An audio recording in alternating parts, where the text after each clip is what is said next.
friends, burgers sizzling, hot dogs cooking, Pepsi Zero Sugar fizzing, and a backyard of very, very happy people. Oh yeah, we could get used to this. Very, very used to this. Grilling. Better with Pepsi. Swing by your local Family Fair where you can get two 20-ounce Pepsis for just $4. Family Fair, first in thirst. Are you ready to rule the realm? With a new Game of Thrones scratch-off from the North Carolina Education Lottery, you can. This epic game gives you the chance to win up to $200,000 instantly, or a trip to beautiful Napa Valley to play the Seven Kingdoms experience, where you could take home your share of up to $7 million in cash prizes. So treat yourself like royalty. Play the Game of Thrones scratch-off today, and let your reign begin. Must be 18 to play. Approximate overall odds are 1 in 4.31. Problem gambling helpline 877-718-5543. From the Canes to the Panthers to all of the college sports in the Triangle, we cover it all on the Best of the Drive with Tim Donnelly podcast. Brought to you by Coach Pete at Capital Financial Advisory Group. Visit us at capitalfinancialusa.com. Tired of hearing scary radio ads about the IRS? Tax Relief Advocates is different. TRA is here to tell you that if you owe money to the IRS, whether it's $5,000 or $500,000, we have a solution. TRA can eliminate or reduce what you owe to the IRS with zero risk to you. We have over 1,000 five-star reviews on Google and an A+ with a BBB. End your tax nightmare today by visiting TRA.com or call 800-275-3490. That's 800-275-3490. Must qualify for enrollment. Results may vary. This hour of the Triangle Sports Leader is powered by Ritchie Law Firm, Raleigh's injury lawyers. Bounces his way into the end zone. Touchdown! Visit GotBryan.com. That's GotBryan.com. WCMC HD1 Holly Springs. Take us with you on radio, web, app, Alexa, and YouTube. 99.9 The Fan, the Triangle Sports Leader. I'm WRAL meteorologist Elizabeth Gardner. Mostly cloudy skies this afternoon. A little sunshine peeking through. A couple of isolated showers or thunderstorms. And high temperatures in the mid-80s. Upper 60s tonight, so feeling pretty comfortable tomorrow morning. And then not a bad afternoon either. Tomorrow we'll see partly cloudy skies, a little drop in humidity, and highs in the mid-80s, which is below normal.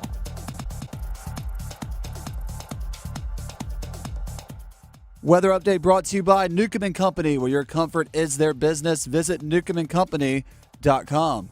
3 o'clock check of your money. Dow Jones currently up 371 points at 39,728. Market update is brought to you by the Good Feet Store. Ready to step into a healthy and active lifestyle? Come to the Good Feet Store and experience the difference. Discover how a simple step can lead to a life pain-free possibilities.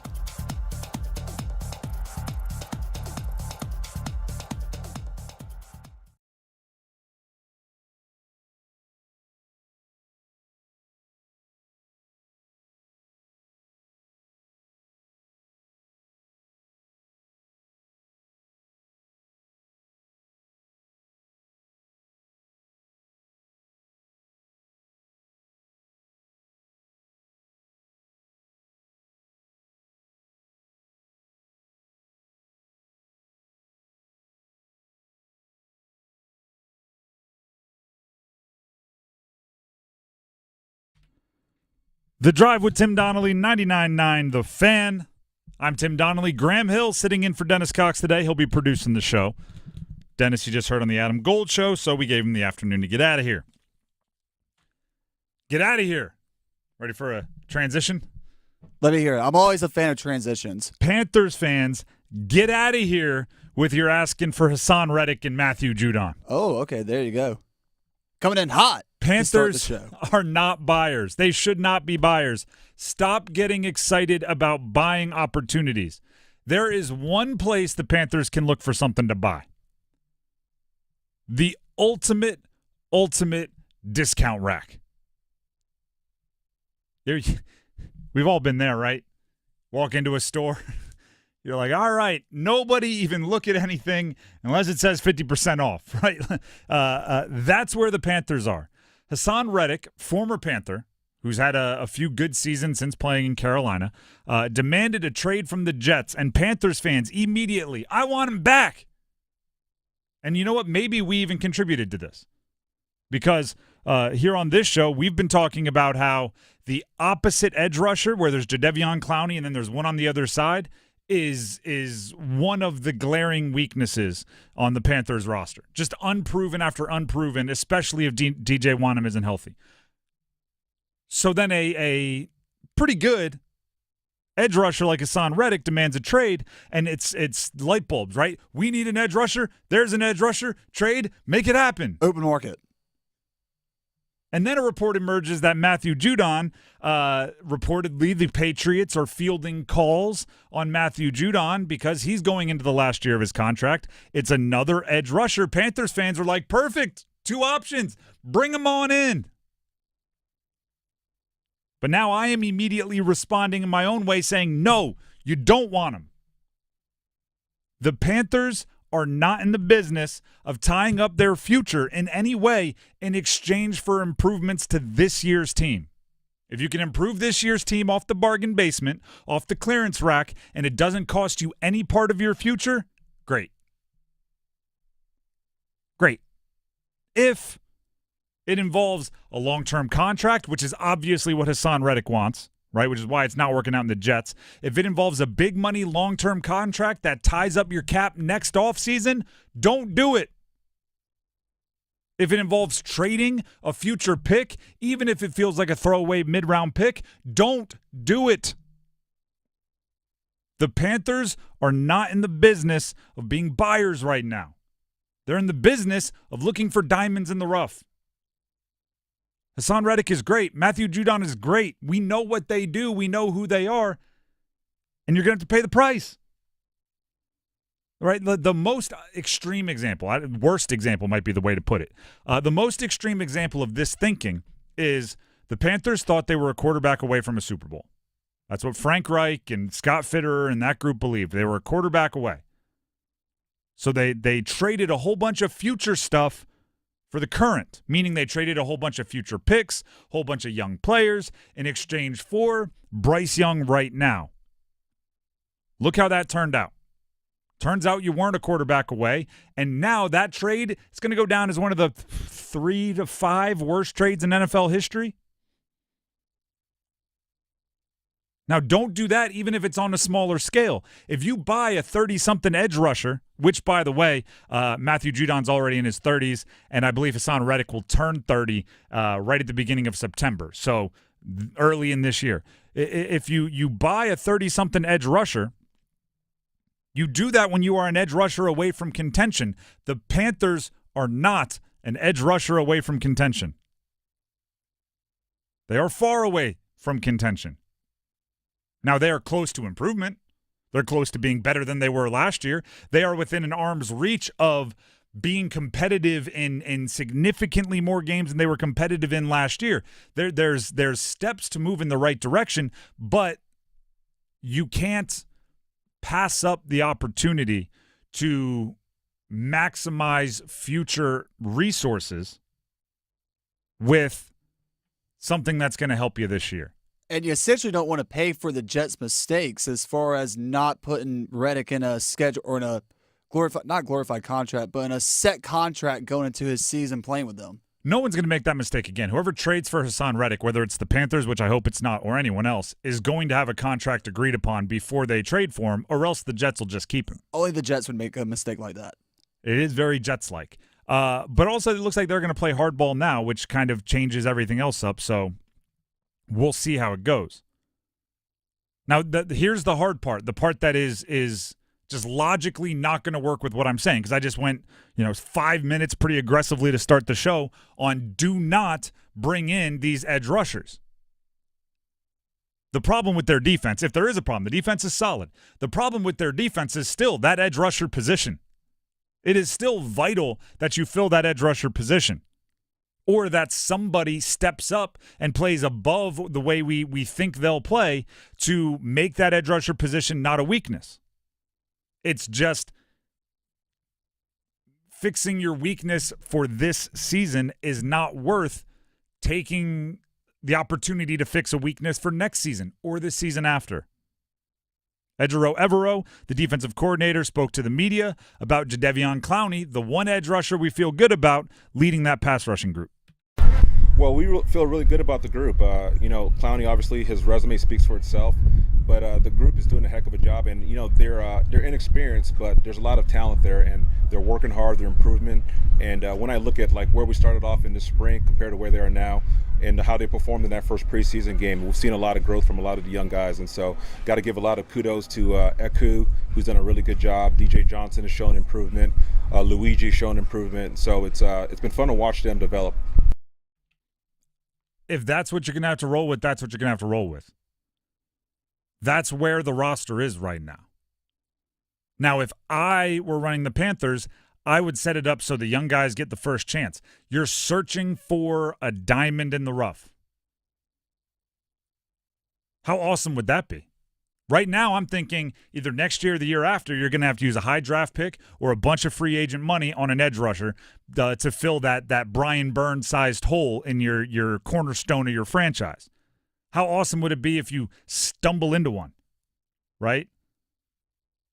Somebody that is cut by another team early in training camp or even late in training camp that you like, and you have the first waiver position, so you claim him, you bring him over, turns into a star, turns into a starter, maybe not even a star, but a starter. All right, cool. Now you don't have to worry about that next year, and oh, by the way, you saved yourself $28 million. That $28 million becomes a right tackle. That $28 million becomes a cornerback, a linebacker, and a safety. Whatever it is, that's what you are about with your roster right now.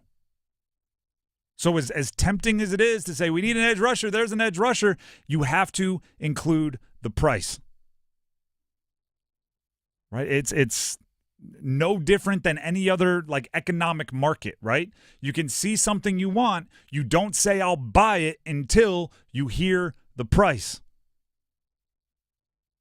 That's it. I'll take it. $4 billion. Never mind. That's what it kind of feels like for the Panthers. And yesterday we went through it right here on the show, right? Hassan Reddick demanded a trade yesterday. We brought it up. We want him. And then I went, whoa, let's think about this. How much is it going to cost? What is the draft capital that they're going to want back in a trade? How long is the contract extension for a player who's going to be in their 30s pretty much as soon as he steps into your facility? Let's talk about the price. They do need an edge rusher. They're not going to find it on the top shelf. Find it in the bargain basement if you find it anywhere.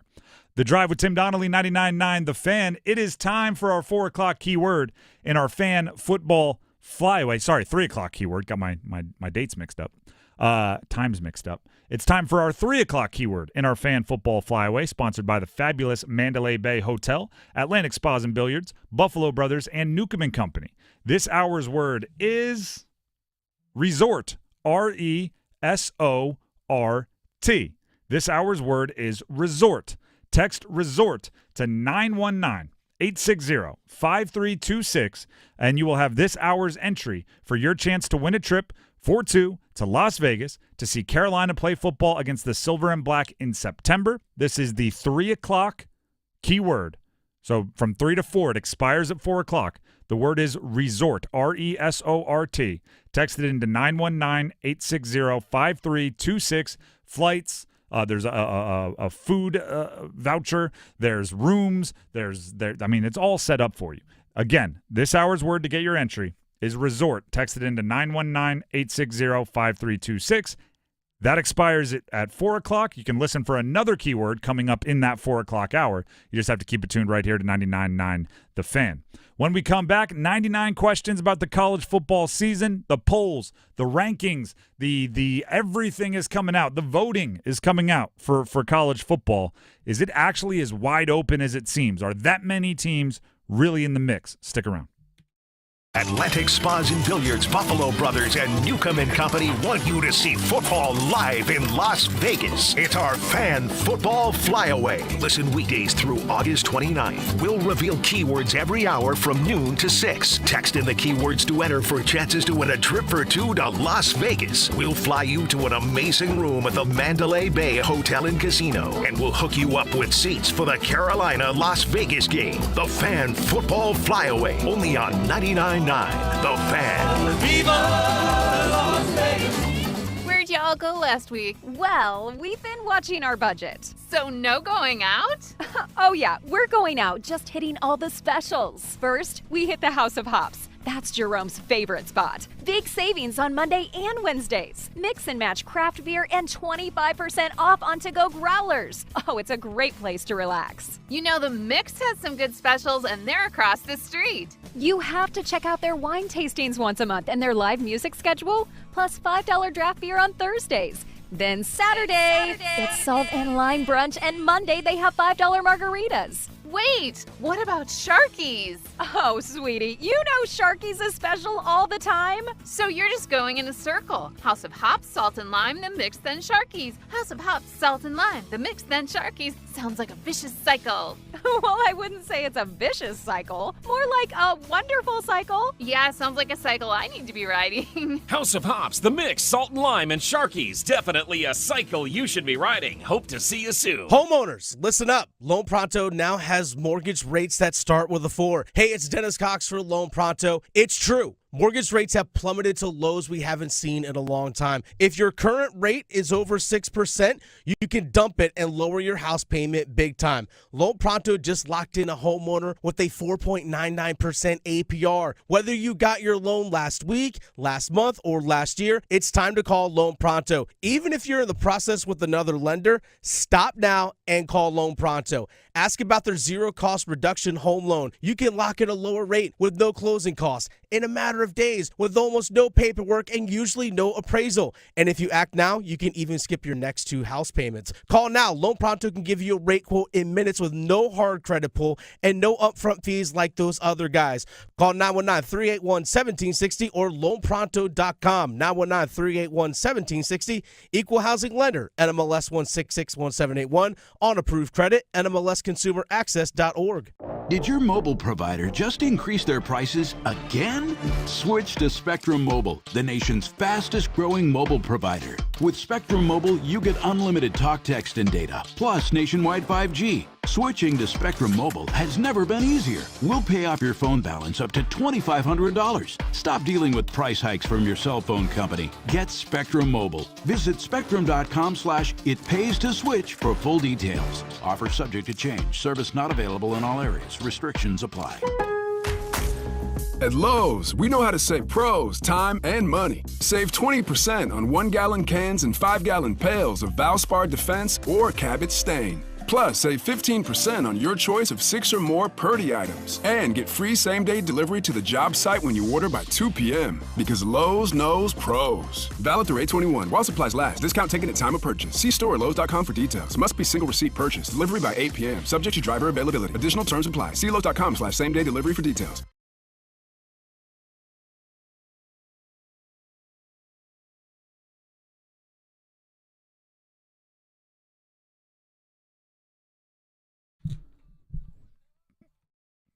The Drive with Tim Donnelly, 99.9 The Fan. This is too modern of a song for you, Graham. I feel like when I've gotten used to Graham being the old soul, and when he produces the show, he brings in the classic hits.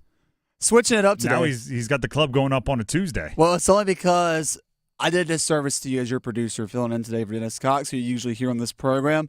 I did not do a pre-rejoin music playlist. I mean, that's fine. I'm fine with you like reading the room and playing as you see fit, but it's just caught me off guard. I'm used if I was going to hear a Tuesday, this was a wild card element. If I was going to hear a Tuesday song from Graham Hill producing the show, I would have assumed like Tuesday's Gone or something like that. Yeah. Not that. But hey, no, you're not getting. Keep me on my toes. Keep everybody on their toes. You're not getting old school classic rock Graham today, which I know a lot of listeners know. That's when I'm filling in on the drive, was because you might hear Foreigner, Styx, Hootie and the Blowfish. You're not getting that today. So let's see if I satisfy. If I don't, I'm sorry. Already disappoint you enough as a producer. Let's see if I can keep it going. Keep us on our toes. The question for today on our series that we call 99 Questions About the College Football Season, which, by the way, I think we're down to like 11 days, which is less shows. Are you ready? Until college football. You're darn right I'm ready. 99 questions about the college football season. We've been doing one a day for months now, leading up to opening kickoff. Today's is college football really that wide open? For months, we've been hearing, oh, this year there's so many different teams that can make it. Oh, with the expanded college football playoff, it's anybody's game. If there's no true dominant superstar juggernaut team. Even the teams like Georgia have their question marks, and on and on and on and on. Is it really like that? The reason I ask is because obviously we track the ACC here, right? We're tracking the teams in the triangle. We're tracking the teams they compete with for conference championships. So we're tracking the ACC. And I noticed something. Coaches poll, AP poll. There's something called the SP Plus ranking, which is analytics. So I tried to grab one from each spot, right? Coaches, which would be like the football guys, right? The ones in the know. The AP poll, which would be the media, supposedly the ones that cover the sport, coast to coast. And then SP Plus ranking, which is the numbers, analytics. Take the human element out of it. And I was just looking at the ACC teams that are ranked in the top 25. Florida State in the coaches poll is 10th. In the AP poll is 10th. In the SP Plus ranking is 12th. Clemson, 14th, 16th. Miami, 19th, 19th. State, a little bit more variation. 22nd, 24th, 29th.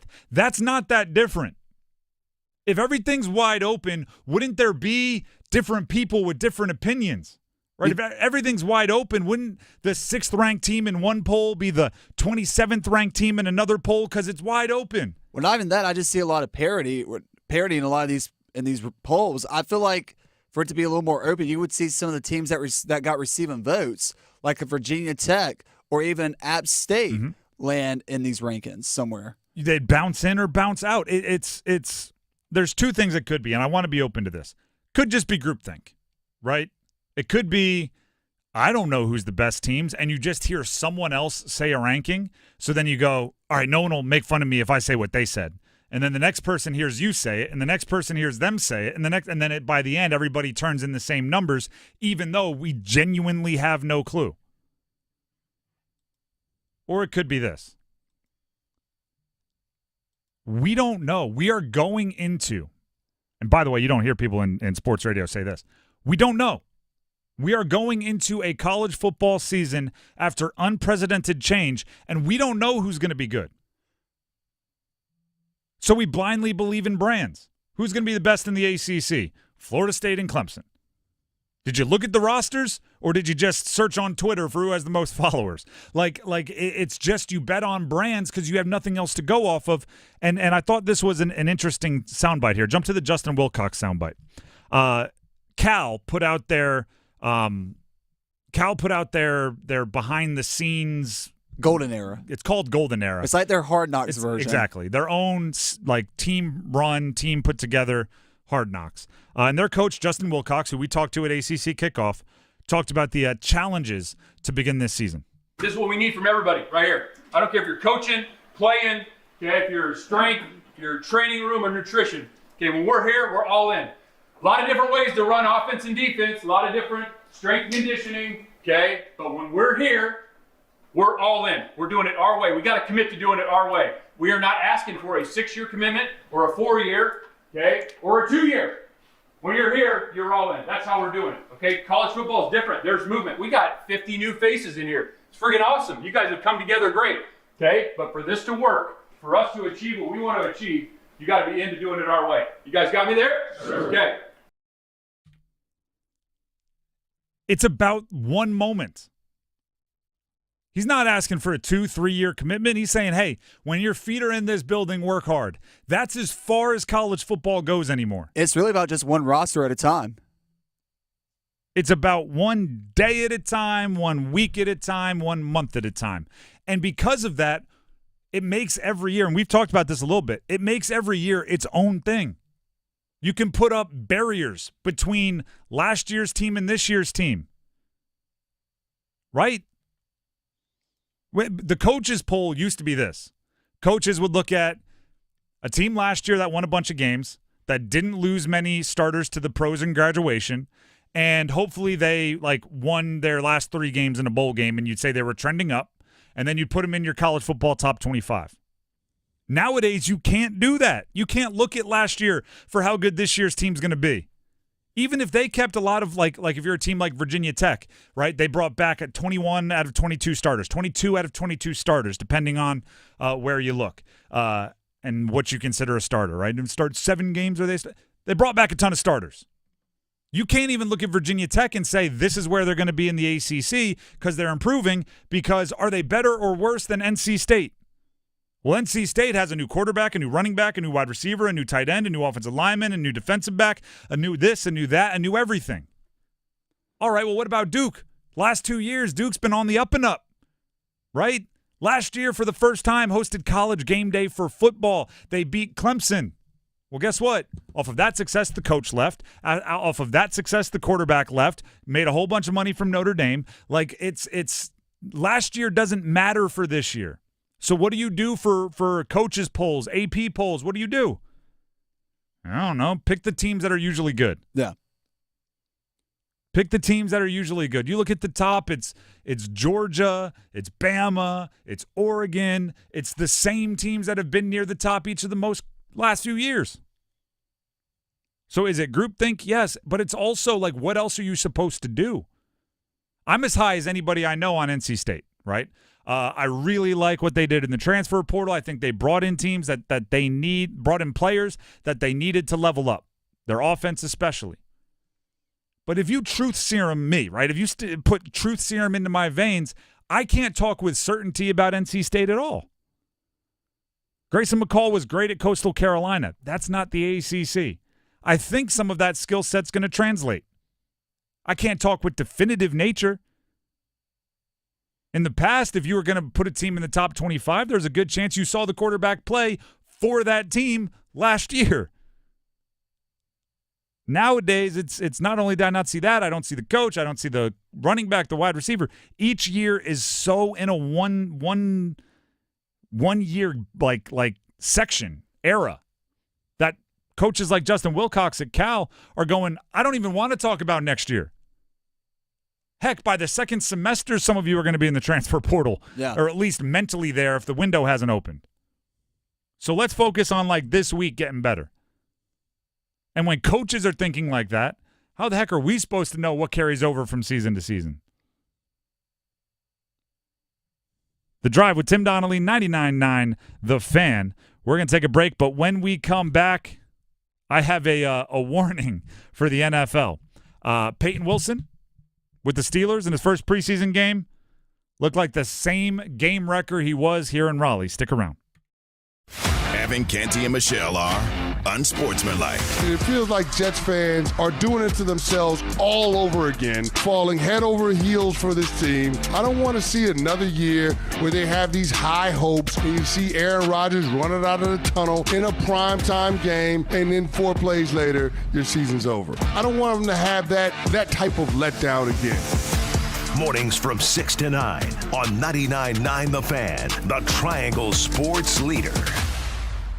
Hey, what do you say? John Forsland here from my friends at Buffalo Brothers. I live and work on both coasts, travel the country, and there's nothing better than Buffalo Brothers. The best wings on the planet and half-price appetizers Monday through Friday, 4:30 to 6. Visit all 5 Triangle locations and ask for their great daily beer specials. And how about this special? Every Sunday, they have $6 Bloody Marys and $6.50 Jamesons. Dine in, carry out. BuffBrothers.com. Aw, man, now I want wings. You know that feeling? That confident, swaggerific feeling that says, look at me, world, I know stuff. Own that feeling with PlaySmart, a fun new go-to resource from the North Carolina Education Lottery. With PlaySmart, get to know the odds, learn tips, set limits and budgets, and make the most of your play. Awesome feeling, right? Right. Play smart, the way smart players play. Visit ncplaysmart.com. Must be 18 to play. Problem gambling helpline 877-718-5543. Longer days mean longer rides. Make sure your bike, your ATV, your side-by-side, even your golf cart are the best around. From sound station and security, we've got custom stereo systems, custom speakers, even video and LED lighting options for your bike, your ATV, and even your golf cart. Look the coolest on the road or at the lake, just tooling around. All available with installation from sound station and security, with 2 locations, downtown Smithfield and on Glenwood Avenue in Raleigh. Online at myhotsound.com. Is your heating and air system ready for hot weather?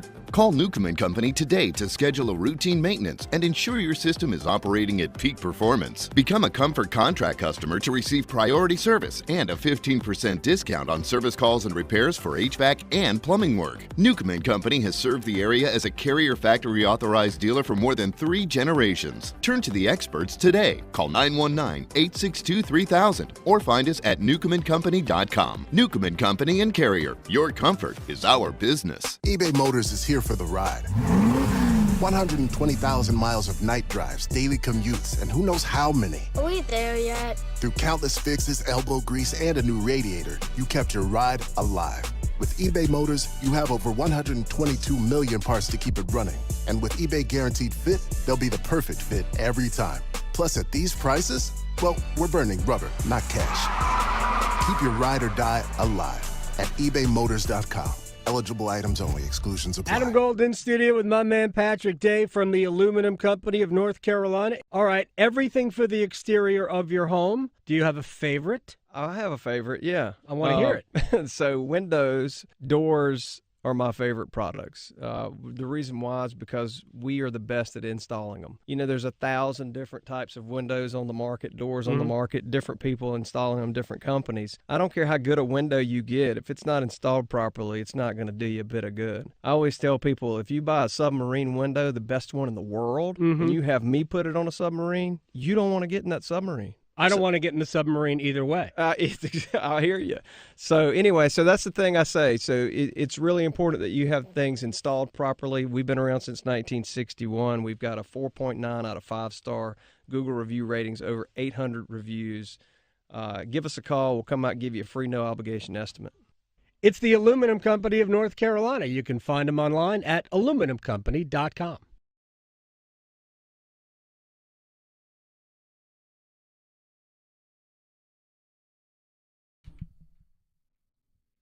The Drive with Tim Donnelly, 99.9 The Fan. I say what I'm about to say with full understanding that to some of you it's going to take some explanation. I say this with good intentions. To save a lot of people in the NFL their pride, to save them their confidence and their ability to do their job. I'm talking scouts. I'm talking GMs.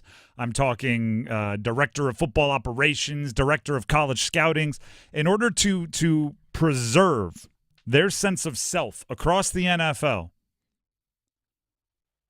Payton Wilson, the former NC State linebacker, the best player on the defensive side of the football in the entire country last year in college football, now that we just know who I'm talking about. Payton Wilson's knees better be jacked up. I'm talking about when you put the scans or the x-rays or the MRIs up on that shiny, the light wall, you know what I'm talking about, where the light shines out and you put the x-rays on, it better just be screaming problem, error. His knees are so jacked up, because that is the only reason that guy should have fallen as far as he did in the 3rd round. Very true. That is the only reason everyone who drafted in the 2nd round shouldn't be looking around going, how did we not see this? He is great. And it popped in his first NFL preseason game, meaning when you watched it, he popped off the screen. He was moving faster than the rest of the people on the field. He was making more plays than the rest of the people on the field. He was strong enough to continue to impact his will on the rest of the players on the field. It looked like I'm not saying this as a joke, he looked like he dribbled a running back. He chased down a running back, swung him to the ground, threw him down, and the running back's butt hit the ground, and then Payton Wilson picked him up, like as a nice guy, like, let me help you off the ground. So quickly, it looked like he dribbled the running back like a basketball. It translated. And you may be sitting there saying, Tim, relax. It's like 7 tackles in a preseason game 1. It's not that, right? It would be that if in college he wasn't that. He didn't look that good. He didn't show all of that. And then he got to the NFL and had a very good preseason week 1. Then I'd be going, relax. It's preseason week 1. Nobody else is in game 1 regular season shape. Maybe the offense was being very bland. But when you watch him like we watched him, right? When you watch him over a career in the ACC be dominant at about every time he was healthy, and then you watch him in just preseason game 1 and it looks the exact same, it's not outlandish, it's not like, whoa, it's just the same, there's a good chance that's just what he is. You knew it was coming. That's I'm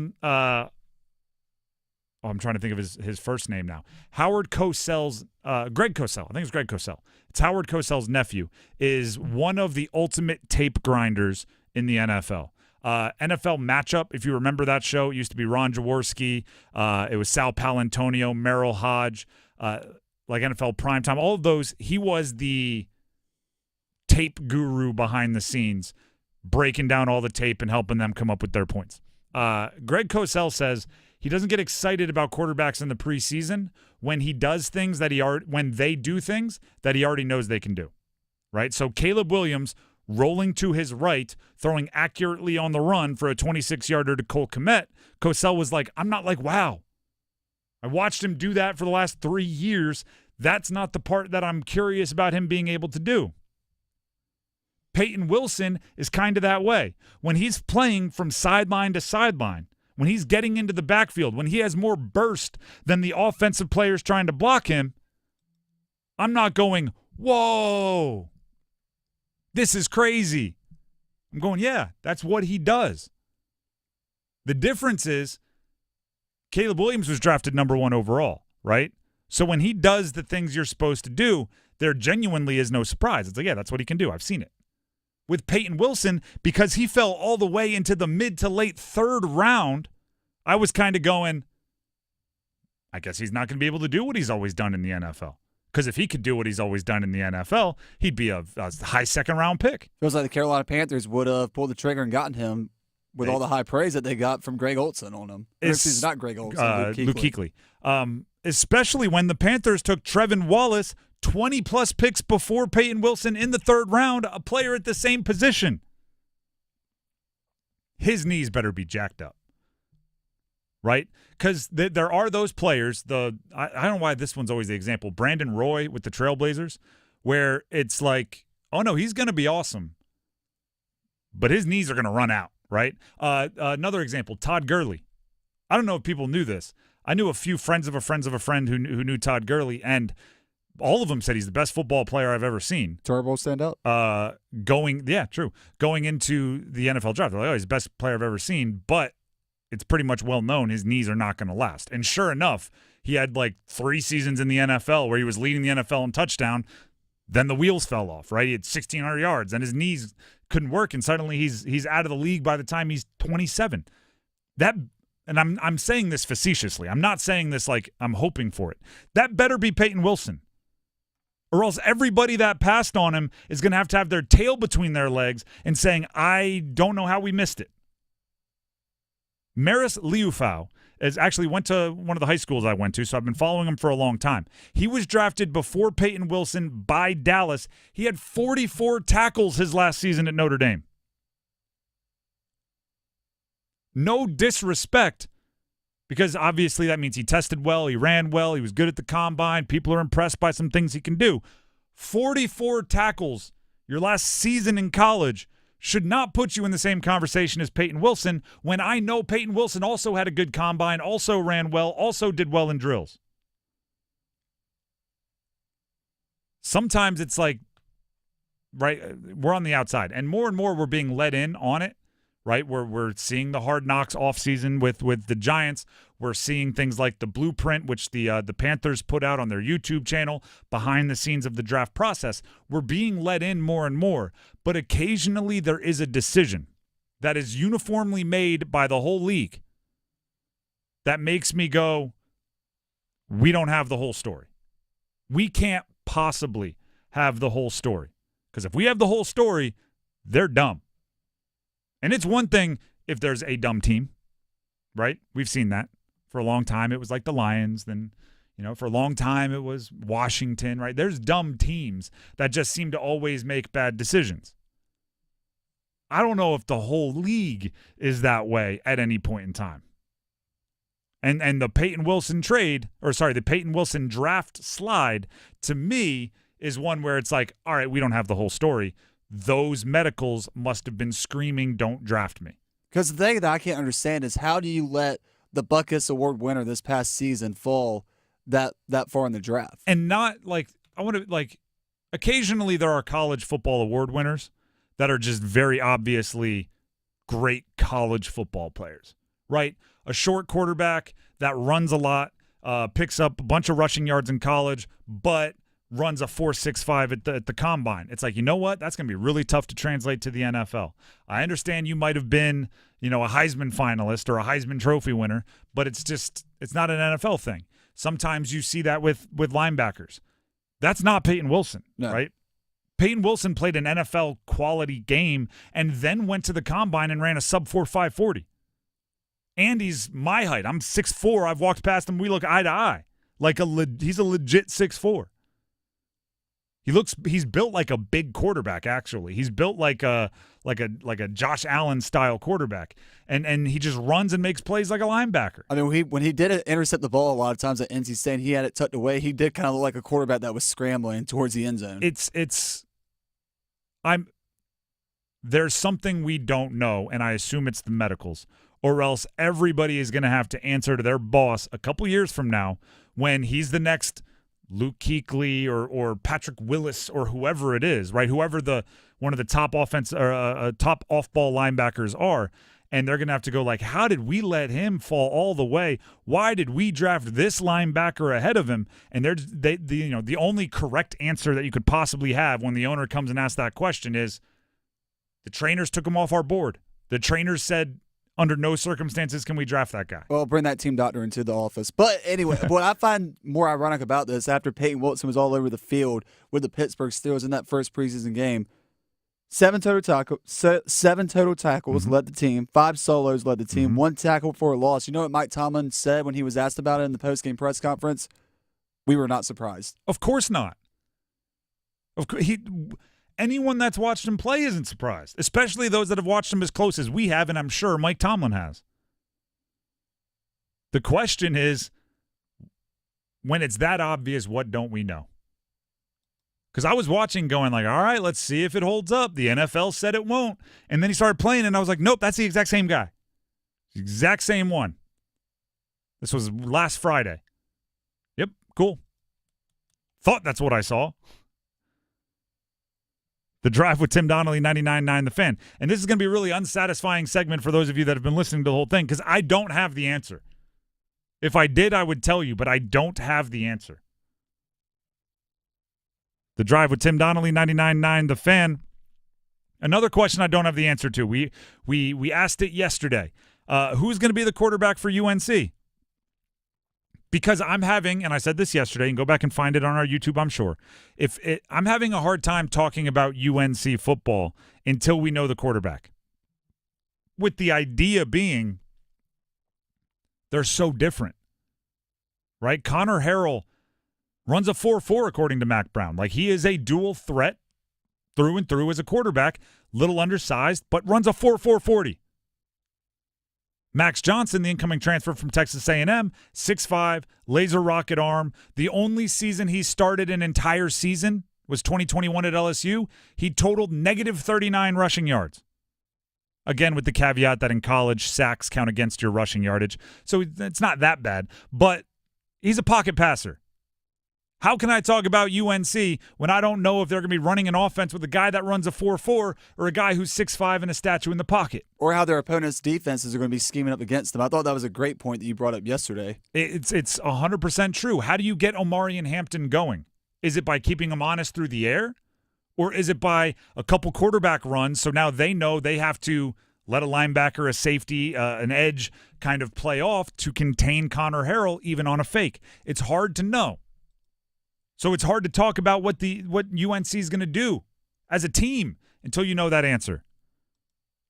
But we can still talk about the actual quarterback competition. We can talk about which would you choose. And I actually get to hit one of my favorite analogies. This isn't even necessarily who's the best, right? Because that is what you would assume, right? Who's going to start, Connor Harrell or Max Johnson? Who's the best? It's not always that, right? It's the analogy I use is who's better, the Foo Fighters or Jay-Z, right? Because if you like rap music and you hate rock music and loud guitars, you're going to say Jay-Z. If you think rap isn't real music and you need a drum and a bass and a guitar, you're going to pick the Foo Fighters. That doesn't say equality. It doesn't say which one's better. That says what you like. Connor Harrell or Max Johnson, part of the conversation isn't who's better. Part of it is, do you want a guy who can run or do you want a guy with a ton of experience throwing the football? That's not who's better. That's the style that you choose. So Chip Lindsey, who is the offensive coordinator for UNC, is one of the guys that gets to help make that decision. Obviously, Mac Brown will sign off on the final decision, but Chip Lindsey is going to have a big amount of input, large amount of input into that decision, and let's try to see if we can disparage or discern, that's a better word, discern a little bit about what Chip Lindsey's looking for. Here he is answering the question on if he has an idea who's going to be the starting quarterback. I'll just say this: we're rotating guys still, all three, and really somewhat sometimes of a reward system, like based it on depth chart, who plays the best the day before, but they're all getting reps with the one still rotating through. So not really ready to make a decision. Really won't have to. We're still not quite 3 weeks from playing, but I think all three are eager learners. I mean, they study. And if we can limit, some of that even on the field from a standpoint of just mental errors, I think all three have the ability for sure. And I really enjoy being around them, and I think they're all growing and getting better each and every day. They're rotating. That's what I take out of all of that, right? There's a lot of coach speak there. They're working. They're getting better. They're this. They're that. They're awesome. They're great. They're rotating. They're still rotating reps. They're practicing each with the ones. Each one's practicing with the ones. That's, I believe, and assuming he's not lying, which Chip Lindsey's never done anything to me to make me think that he's not going to be open and honest with us. He could coach speak us till we're crazy, right? He doesn't have to give us information. Coaches are pretty good about talking for 5 minutes and saying nothing. So when they do say something, I tend to believe them. If they're rotating, this is still a competition, right? There's usually a practice or two where the coaches have a pretty good idea who the quarterback's going to be, but they don't want to formally announce it yet. They want to see how they react. So they give the quarterback like all the ones, meaning all the first team reps for like a day or two before making it official. If they're still rotating, they're not even there yet. Chip Lindsey was asked if he's seen any separation from any of the three quarterbacks. I think it's day to day. I mean, there's some days one will have better than the other. When you look at those three guys, Max obviously has a lot of experience, but at the same time, here at Carolina in our offense, he's not the most experienced. And anytime you change schools, terminology is different, some concepts and so forth. Connor has an advantage there for sure because he's been here with me a year, and then Jacoby's come in the summer, and really, for the short time he's been here, it's been really amazing to see how he's grown, understanding terminology in the offense. That little bit he said about how it's different every day is why this is so difficult. Unless you're comparing Patrick Mahomes to the quarterback of the local high school, right? Unless you're comparing really drastic talent levels, there's going to be days where different guys are throwing it better, right? I've been through a college quarterback competition, right, where the coaches were splitting reps, and it was Monday, you get the first one out there, Tuesday, you get the first one out there, and switch on Wednesday.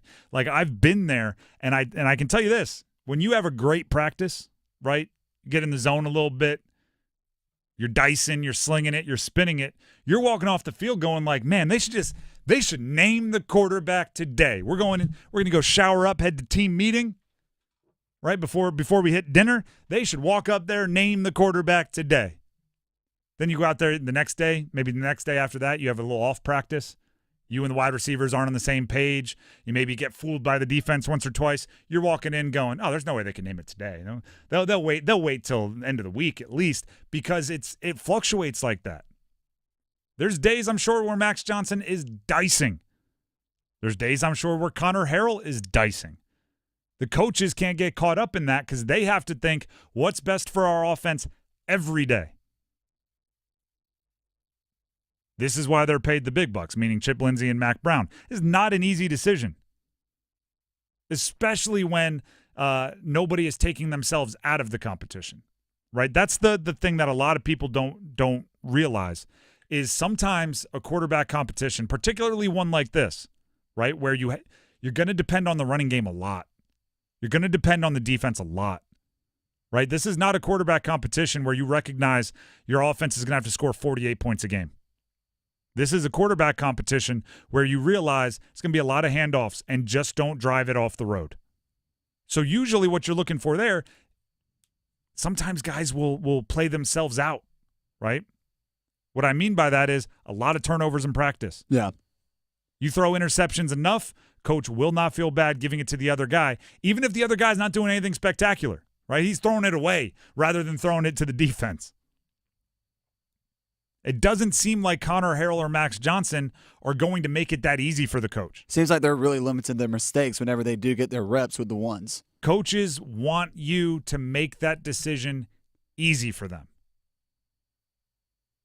right? Players, if you're doing everything you should, if you're leading the way you should, if you're showing up on time, if you're putting in the work, if you're limiting mistakes, if you know your playbook, you make it really difficult, and it seems like that's what they're doing. Let's jump to the Chip Lindsey clip on what Connor Harrell has improved on. I think Connor's a much more accurate thrower. I think he's improved in that. The work he's put in to get his body in the right position every time he throws, because I think obviously he has a great arm. He can really throw it. But sometimes his body was out of whack some, and Clyde's done a great job helping him with that, and we've really pushed him to work on these things. Stay balanced. Don't fall off. Don't be out on your front foot. Stay back. And he's really worked hard on those things. I think those things are paying off, and I think it's a continuous thing to keep improving each and every day. And what I like is he's really pushed himself to try to improve and not just stay the same. And we asked him to do that. He's a great kid, and he's trying. He's doing a good job. That's what Connor Harrell has improved on for UNC football. Let's hear what Max Johnson has improved on, again, from their offensive coordinator, Chip Lindsey. Yeah, Max, with Max, I think for him it was still just pocket presence, being able to understand where his drop needs to be. He's a big kid. He's 6'5", similar to Drake, so sometimes he could get a little deep. So it was good to see him understanding, hey, in this protection, this is where the O-line thinks you're going to be. You're going to be around, 8.5, 9 yards. Now this one, you're going to be about 7 yards, and making sure that his feet are in a good spot. I think his footwork's really improved, and that's something I think that we asked him to do out of spring. They're both doing what they should. Until we know which one, and sometimes you just have to pick. All right, you're both doing great. I trust you both. It's you. You just have to pick sometimes. Sometimes it's age. Sometimes it's, hey, you're younger, you might stick around longer. There you go. Chip Lindsey and Mac Brown behind closed doors in their final practice meeting leading to the first game. All right, Chip. Heads Harrell. Yeah. Tails Johnson. All right, here we go. Eeny, meeny, miny, mo, catch a tiger by his toe. Sometimes it's you need to pick one. But the fact is, and it's not just us that are on hold until that quarterback decision is made. It's the rest of the team. I can't talk about the offense as a whole with any kind of certainty until we know which quarterback is taking the reins. A lot of that, the rest of the offense can't really take the next step forward until they know who's taking the reins. Right now, you're asking them to take 2 steps forward in 2 different directions, which is really tough.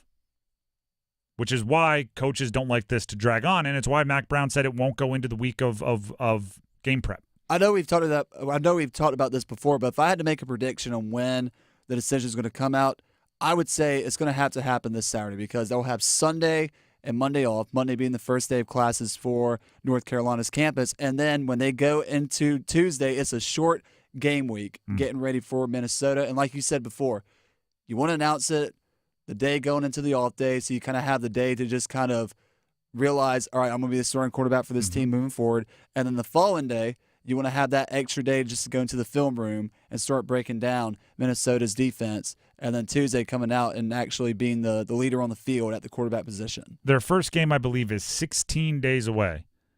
Mac Brown has said 7 is the latest he'd want to do it. I think he gets it done before that. I think he gets it done probably early next week is the way I think it would roll. The Drive with Tim Donnelly, 99.9 The Fan. One more thing here, and I know I said yesterday we were pretty much done talking about the Olympics. I had an absolute blast with watching the Olympics, talking about it, and I was happy to kind of put a bow on it. I thought we did a good job, put it away for 4 years for the Summer Olympics. Jordan Chiles isn't giving back her medal, so the Olympics aren't quite over. If you've been following the show, we've been tracking this drama where Jordan Chiles of the United States did the third best routine on floor exercise to win bronze, but they misjudged her, and now they're trying to not let her have her bronze. They originally gave it to a Romanian lady, a Romanian gymnast, said she was third. The United States appealed, said, no, you misscored us. The judging committee said, yep, you're right, we misscored you. Here's your bronze medal. And then they came back and said, wait, the way you appealed that scoring misjudgment was incorrect. We need you to give your medal back to Romania. And the United States Gymnastics is supporting Jordan Chiles, saying, come and get it. They're supporting her not giving the medal back. This is what I'm talking about. If the only reason you're not getting your medal is semantics and paperwork, keep it. You settled it on the mat. Keep it. That's what I have to say about Jordan Chiles. And if the Romanian gymnastics people want to come see us, come see us. We'll meet you by the pommel horse. We're bringing the guy with the glasses. Hold your medal tight. You're a bronze medalist. That's all I got to say. The Drive with Tim Donnelly, 99.9 The Fan. I have something else I want to say. I want to talk about Miller Lending, and of course, that is my guy, Gordon Miller. They are the home of the no-cost loan. You're seeing now with the recent changes in the market, a bunch of lenders are going out there saying, we can do no-cost loans. Gordon Miller and Miller Lending are simply saying, yeah, we've been doing it for a long time, and we can do it better than you, and we have more experience with it, and we can educate the customer more about it, and we can explain it better because this is what we do, right? Don't go to an imitator. Go to Miller Lending and Gordon Miller. They've been doing no closing cost loans since 1987, which I've explained to you time and time and time again, gives you the flexibility and adaptability to take advantage of the market no matter what the moves are without taking money out of your pocket. You don't have to pay those closing costs and fees 3, 4, and 5 times as rates go up and down and up over the next however many years. If you're interested in talking to the home of the no-cost loan, call up Miller Lending at 919-447-3377. That's 919-447-3377. Or you can visit them online at millerlending.com. That's millerlending.com. Miller Lending is an equal housing lender, and MLS number 250-2146. We're going to take a break. When we come back, football at 4. Who's going to win the NFC South? Stick around.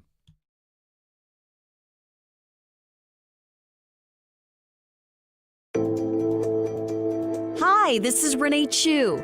The most trusted local news in the Triangle is now on the radio. WRL News Plus. Now get breaking news and severe weather reports on the radio 24 hours a day. Listen on the radio at 96.5 FM in Durham, 99.3 FM in Raleigh, and everywhere in the Triangle at 101.5 HD3.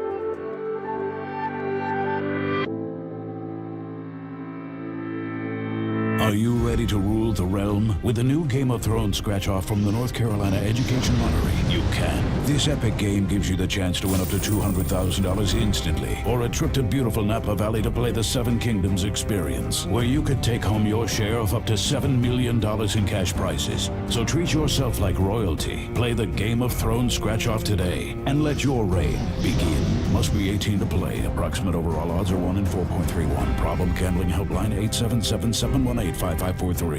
Is that your new Nissan Rogue? Yeah. Crazy story. I'm at the Nissan end of summer sales event when Laura, the saleswoman, asks, "Want to test drive the Rogue?" I'm like, let's go. We're driving when Laura says, "Want to see something cool? VC turbo engine." I hit the gas and whoosh. I'm like, okay, wasn't expecting that. Laura goes, "Check this out." She shows me the miles per gallon, and I'm like, wow, that's pretty impressive fuel economy. These new Nissan Rogues are going fast. I knew I had to have that Nissan Rogue. Crazy, right? Wait till you hear how I got my Nissan Sentra. Get up to $2,500 total savings on remaining select early model 2024 Rogue Platinum trims. 2024 EPA fuel economy estimates from 28 city 34 highway to 30 city 37 highway for 2024 Nissan Rogue. Actual mileage may vary. Total savings consists of $1,250 retail customer cash plus $1,250 bonus cash on select remaining 2024 Rogue inventory as available at your local dealership. Select Rogue bonus cash available on 40% of dealers' most aged inventory. Updated weekly. Available on purchase from new dealer stock. Contact your local dealer for current inventory information. Ends 9/3/24. You know it's going to be a good day when your biggest concern in the morning is collecting the crumbs falling from the McDonald's crispy chicken biscuit. Your only concern should be, has your day peaked too early? Start your morning off on a high note when you save on a warm and buttery crispy chicken biscuit for just $2.50. Only at McDonald's. Ba-da-ba-ba-ba. Price and participation may vary. Cannot be combined with any other offer or combo meal. If Heineken Silver was a 60-second radio ad, it'd tell you all the stuff you need to know in only 30 seconds to keep things light and refreshing. Seriously, time me.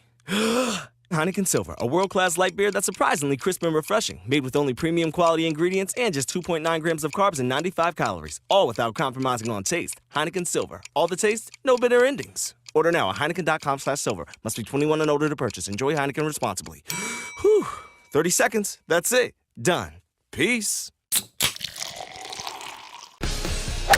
This hour of the Triangle Sports Leader is powered by Ritchie Law Firm, North Carolina's injury lawyers. Visit GotBryan.com. That's GotBryan.com. WCMC HD1 Holly Springs. Take us with you on radio, web, app, Alexa, and YouTube. 99.9 The Fan, the Triangle Sports Leader. I'm WRAL meteorologist Elizabeth Gardner. Mostly cloudy skies this afternoon. A little sunshine peeking through. A couple of isolated showers or thunderstorms. And high temperatures in the mid-80s. Upper 60s tonight, so feeling pretty comfortable tomorrow morning. And then not a bad afternoon either. Tomorrow we'll see partly cloudy skies, a little drop in humidity, and highs in the mid-80s, which is below normal. Weather update is brought to you by Newcomb & Company. Where your comfort is their business, visit newcombandcompany.com.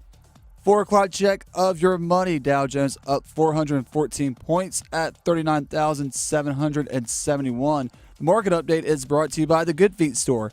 Ready to step into a healthy and active lifestyle? Come to the Good Feet Store and experience the difference. Discover how a simple step can lead to a life of pain-free possibilities.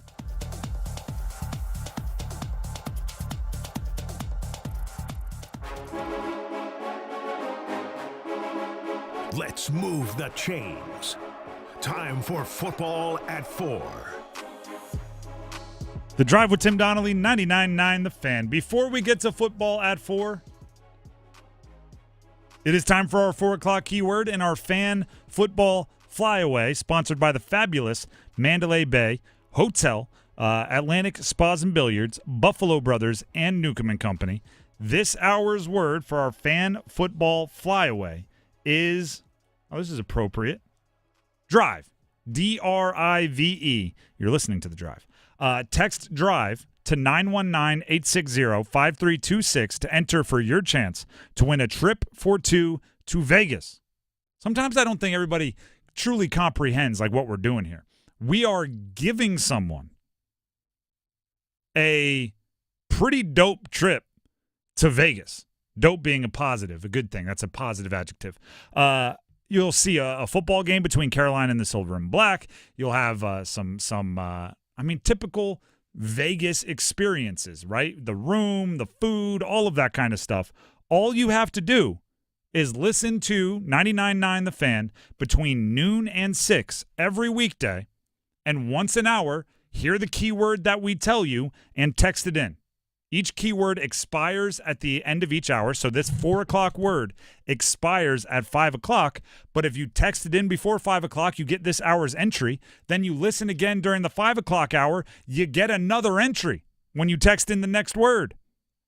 So for right now, text DRIVE, D-R-I-V-E, to 919-860-5326, and you'll have an entry for a chance to win a trip to Vegas for two, you and a friend. A buddy, significant other, one of your kids. I don't know. You decide who you bring. You get a trip for two. Again, this hour's word is DRIVE. Text it into 919-860-5326 before 5 o'clock, and then listen for another keyword coming up in the 5 o'clock hour. That's the Fan Football Flyaway. Now let's jump into football at 4. Who's going to win the NFC South? It's every once in a while, and I apologize to my friends and family. I'm having a conversation with someone, and in the back of my brain, I'm going, "This is going to go on the show tomorrow. This is a good segment."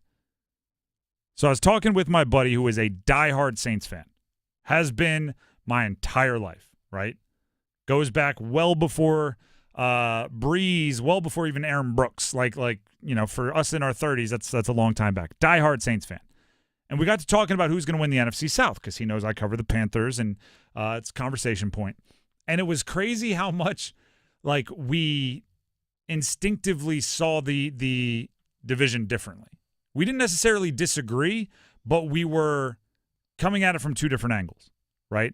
So he made the observation that the NFC South is almost always won by the team that's most under the radar, right? He's like, it's not even the team that everybody says is the worst.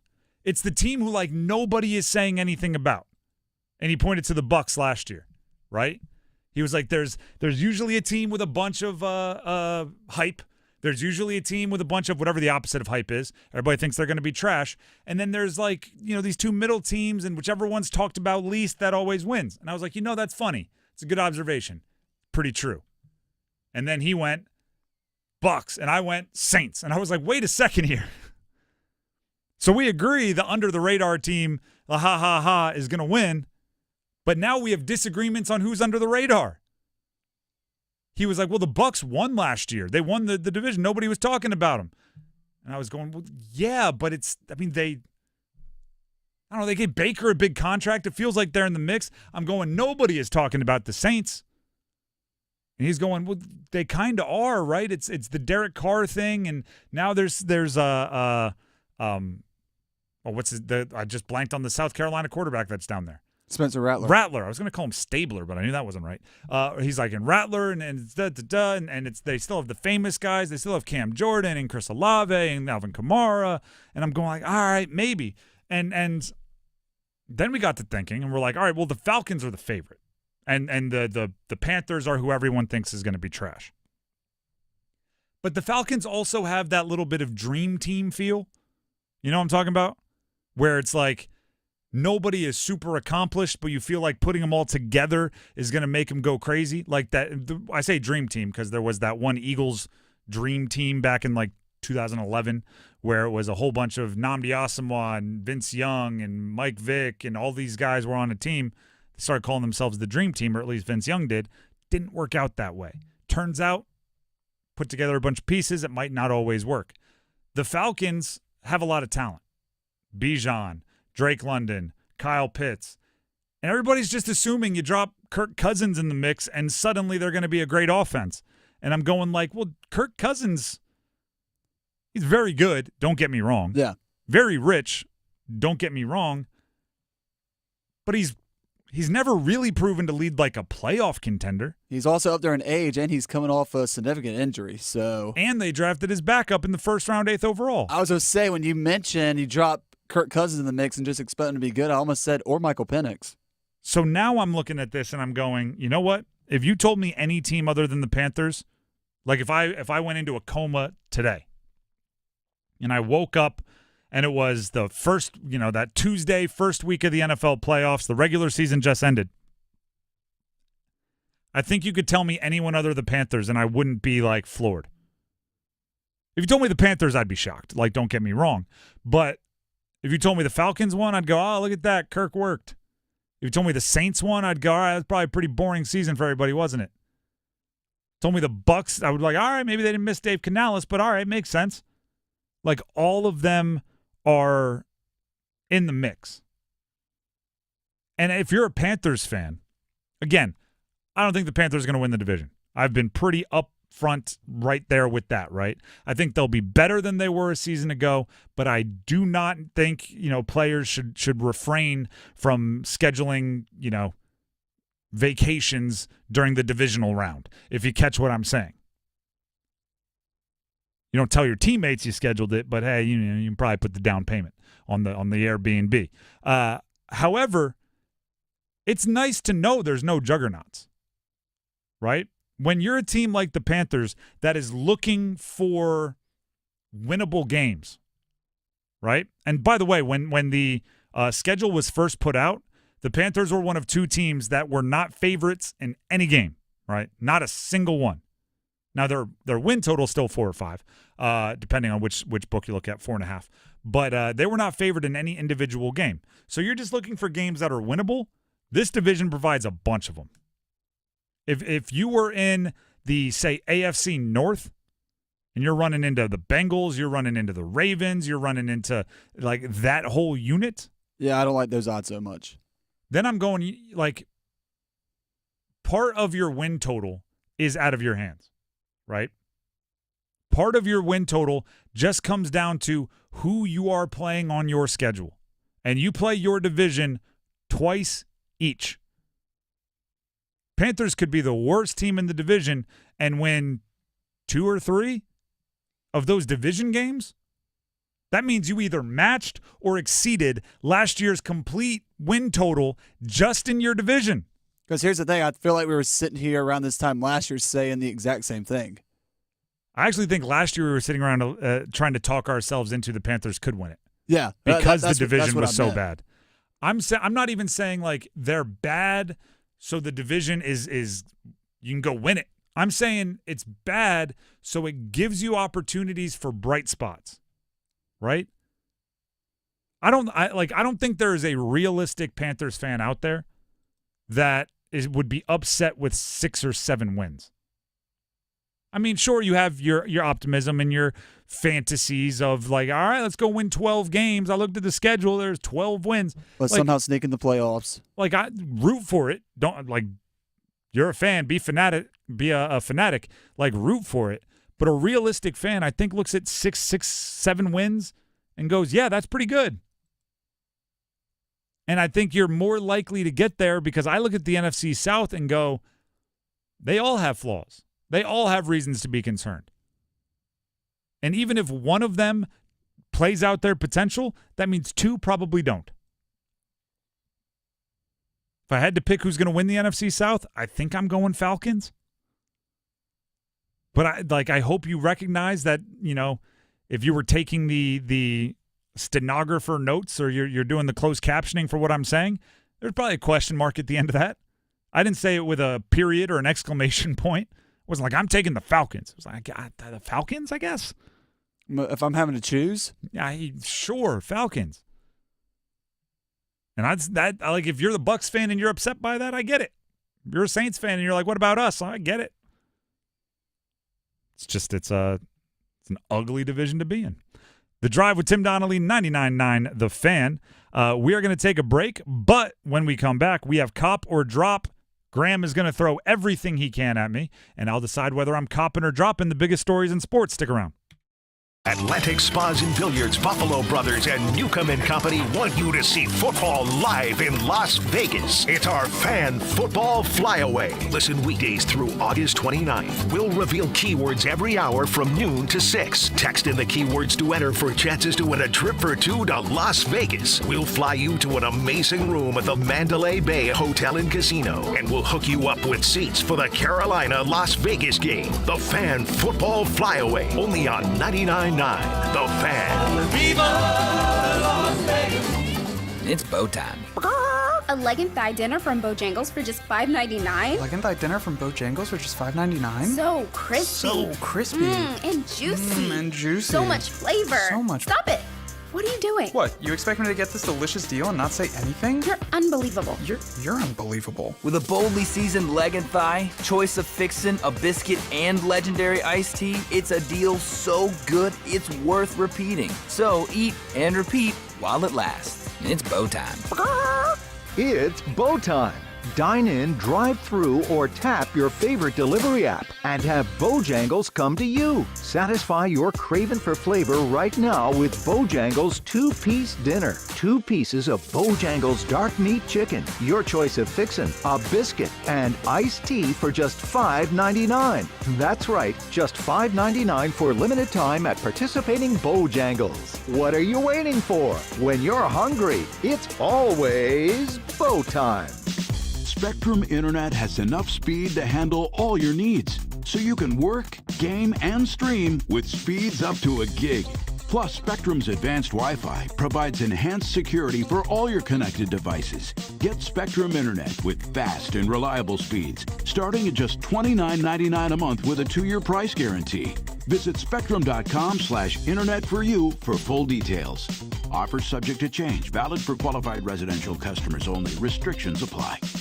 Veterans, did you know VA mortgage rates have plummeted and you can now access up to 100% of your home's equity and turn that into cash right now? Hey, it's Roger Moore, President and CEO of Loan Pronto, announcing our VA Equity Advantage program. This VA offer can get you $50, $70, $100,000 cash out with no junk fees and no hassle, with APRs in the 5s. You can pay off all those credit cards, personal loans, car loans, and get one easy-to-manage payment. Veterans we help save on average $850 per month. And listen, if you're a veteran with a current mortgage rate over 6.25%, we can do a streamlined refinance with no income verification and no appraisal, saving you hundreds a month. At Loan Pronto, we respect what you've done for our country, and we show it. Call now and ask about our special VA Equity Advantage program. 919-381-1760. 919-381-1760. LoanPronto.com. 919-381-1760. Equal housing lender. NMLS 166-1781. Subject to lender approval. NMLS consumeraccess.org. How was everyone's first day at the North Carolina Education Lottery Winners Club? Oh, me?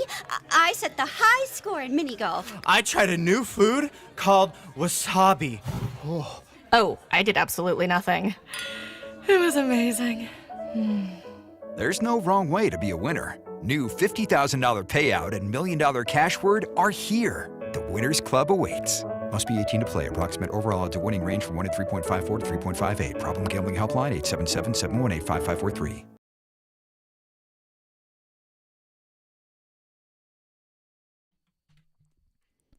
The Drive with Tim Donnelly, 99.9 The Fan.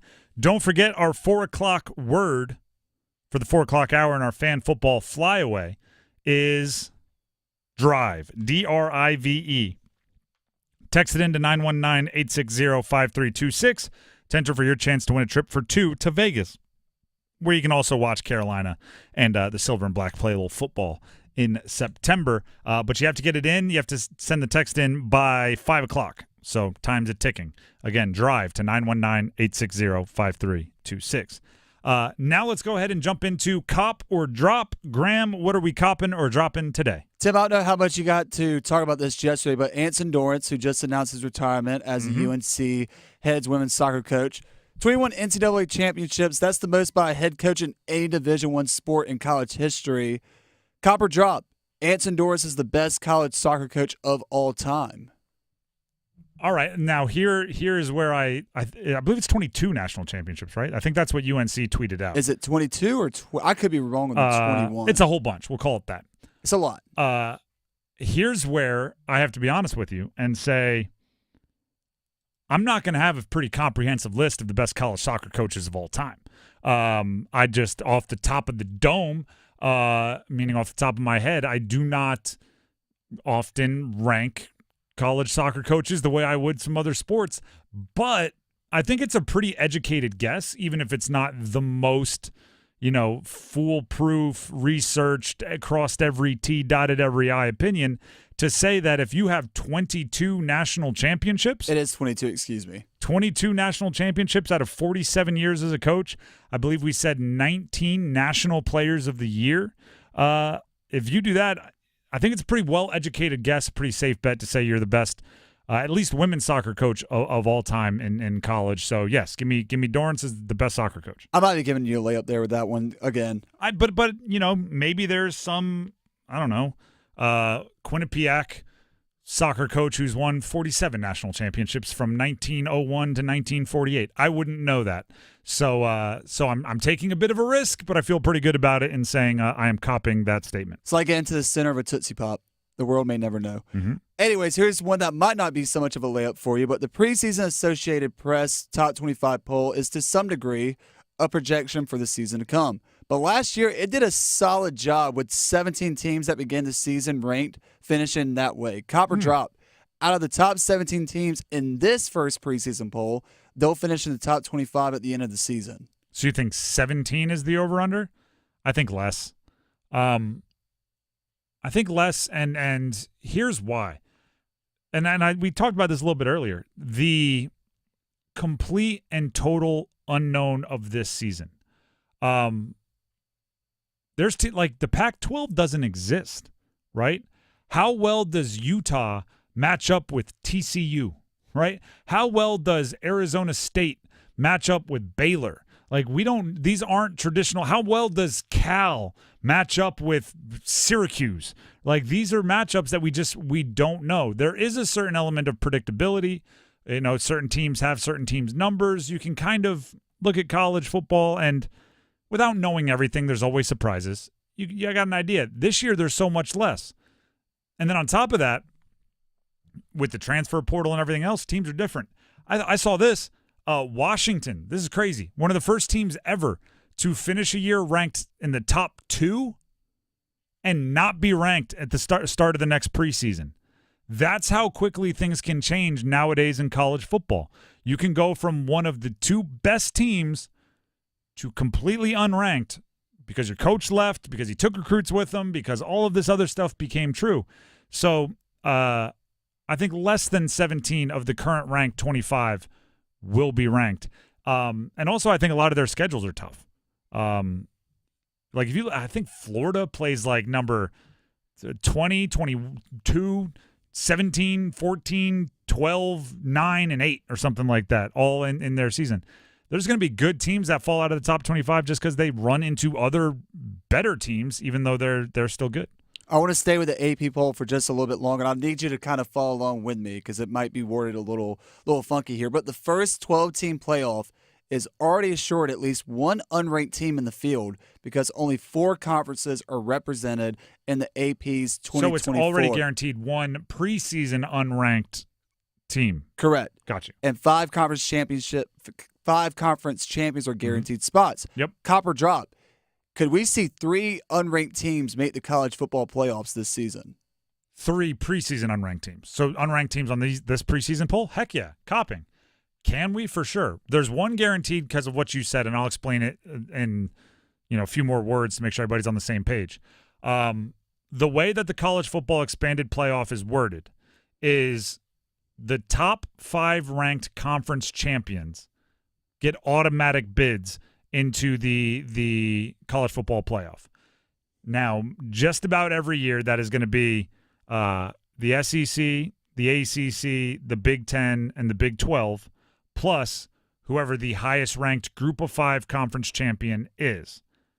Those 5 are guaranteed in, with the highest 4 ranked of the conference champions, which most years will be the ACC, the SEC, the Big Ten, and the Big 12. They get the bye. Okay, so then the highest ranked Group of 5 team that wins a conference championship will get in, but they won't have the bye. So what you said was there's only 4 teams ranked in the top 25, so the 5th conference champion will automatically be a team that goes from unranked to college football playoff. The question is, are there more? And I say, for the same reason that I explained, yes. There's so much unknown. There is a team that wasn't good last year or was solid but not great last year that was 1 or 2 players away at very important positions, and they got him in the transfer portal. And we don't know it yet, right? How many times can you think back to your favorite team that you love watching? Think of it right now. You're driving in the car, think of it. And you're like, they finished with 5 losses, but they were 2 plays away from being undefeated, right? They were the best 7-5 team I've ever seen because 4 of those losses came down to the wire. Because if we had one more cornerback, right, none of those game-winning drives against us happen. Well, there's a team like that out there. I don't know who it is that got the corner that they needed in the transfer portal, and it's plug and play, and it's going to be, you know, the magic elixir, the perfect silver bullet solution that fixes them, and they're going to be really good. We don't know what that team is, but I think there's a couple of them out there. So yeah, give me 3 if they can. Yeah, 3 can be of the 12 from the unranked AP preseason poll in the preseason that end up making the college football playoff at the end of the season. We're about 7 minutes into this segment. Do you want to take a break from the AP top 25 scenarios, or do you want to keep going? Because sure, personally, you're driving. I'm a passenger on this road. Let's stay with the AP top 25 scenarios, just because college football season is almost here when the first AP preseason poll comes out. So with that being said, of course, 4 ACC schools are in the preseason poll, with Florida State at number 10, Clemson at number 14, Miami at number 19, and NC State at number 24. Tim, Copper Drop, all 4 of these teams will finish in the top 25 at the end of the season. Drop. I think there could be 4 or more ACC teams in the top 25. I don't think it'll be those 4. Partially because there's an element of like eat or be eaten in a conference. In order for NC State to stay in the top 25, they have to win games like their game against Clemson, right? And in order for Miami to stay in the top 25, they have to win games. I believe they play Florida State this year. So you know, someone has to win, someone has to lose. I think Virginia Tech could sneak in. I think Louisville can sneak in. I think SMU can sneak in. I don't think it'll. There's no way we are good enough prognosticators, good enough predictors to know the 4 best teams in the ACC ahead of time. I think we can be confident. We can like the way it looks on paper, but I like 4, 5, 6 teams in the ACC being ranked. I just don't think we have the perfect 4 in there right now. So with that being said, SEC spokesperson Paul Feinbaum called Miami the most underrated team in the top 25 rankings because they lost 4 games last season at the wire. Mm-hmm. You also got to remember that one of those games they pretty much outcoached themselves in it, or coached themselves out of it, and because of how well Mario Cristobal did in recruiting. So, Tim, Copper Drop, do you agree with Mr. Feinbaum that Miami is the most underrated team in the ACC? No. Gosh, no. Mr. Feinbaum, if that's what we're going to call him, Paul, he's falling into a trap that a lot of people that don't cover the ACC day in and day out are falling into, which is Miami has rarely, under their current coaching staff or previous coaching staff, so it's not just Mario Cristobal, since the heyday of like the U in the early 2000s and then beyond further back than that, they have rarely been more like they're not. You always hear that like a great coach or a great program turns a team into more than the sum of their parts. They are never as good as the sum of their parts, right? They have first-round picks. They have talent. They have high prospect profiles, a lot of 4- and 5-star recruits, a lot of big names in the recruiting world, and the team never really lives up to that. But if you don't follow the ACC every single day, you look at it and you go, geez, they're so underrated. Look at this. 5-star, 5-star, 5-star, top quarterback in the conference, preseason player of the year. Francis Mauigoa, Francis Mauigoa. There's 2 Mauigoas on the team. A left tackle who's going to be an NFL guy. You have this, you have that, you have this. They're so underrated. Meanwhile, the people that follow him every day are like, yeah, that's kind of what Miami does. Yeah. That's the bit.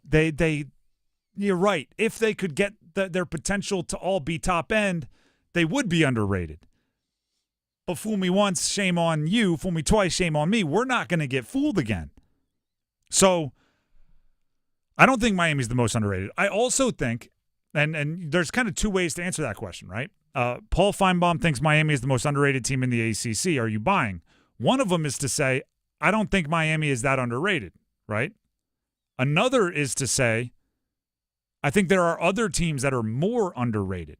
I think you can look at a team like NC State. I think you can look at now I'm not going to attribute somebody in the media world. I believe it was someone at 247. So 247 Sports put this out there and said, the AP poll is so much about brand names because most team beat reporters just can't pay attention to every other team.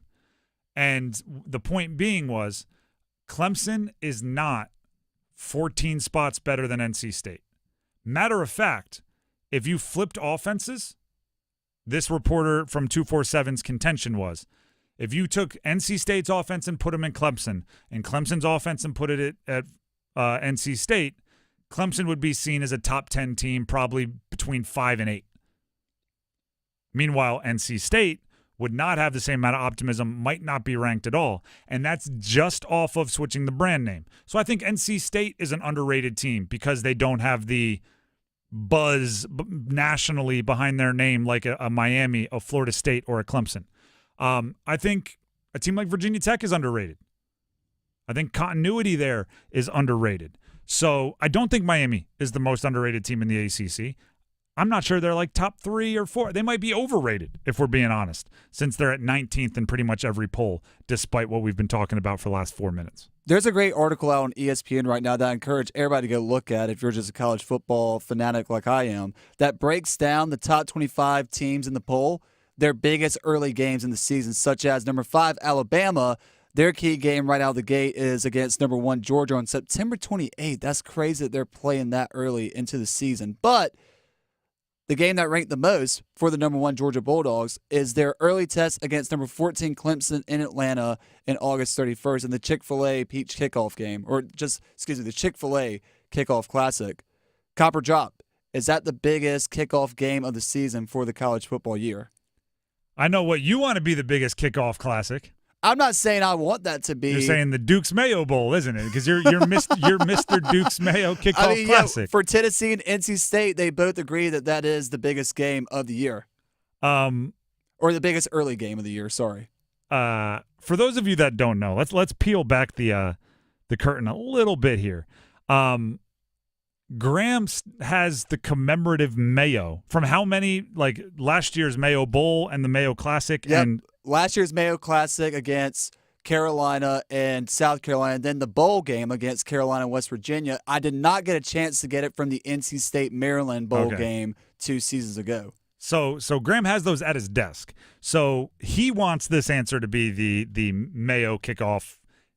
I'm not going to put it as the Duke's Mayo Kickoff Classic as the biggest because I think it's a little fibbing because it's their second game. They both have a tune-up beforehand. And NC State plays Western Carolina. I believe Tennessee plays Chattanooga. Correct. Then they get together for the Duke's Mayo kickoff, which I think will actually make for a better football game because they'll have their the kinks out a little bit. Yeah, their first game jitters kind of out of the way. Drop passes. Yeah, new guys will know where to line up and all that, like for warm-ups in the game field.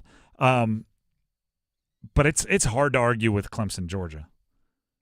Or what about Texas A&M versus Notre Dame August 31st in Dublin, Ireland? I mean, Clemson, Georgia's the number 1 team in most polls. Clemson is a team that at least has the recruiting pedigree out of high school to go ahead and make that happen. So I think that's going to be the biggest kickoff game. I misspoke. I have so many monitors in front of me. People forgive me. Texas A&M and Notre Dame actually is not in Dublin, Ireland. That is Georgia Tech and Florida State. Yep. I wasn't going to correct you because you were reading it, but I had a feeling. So anyway, here's the Ireland games are always fun, by the way. So like as far as that, like if you made me choose which one to attend, I think I'm going to the Ireland game because that's I love games and really cool venues.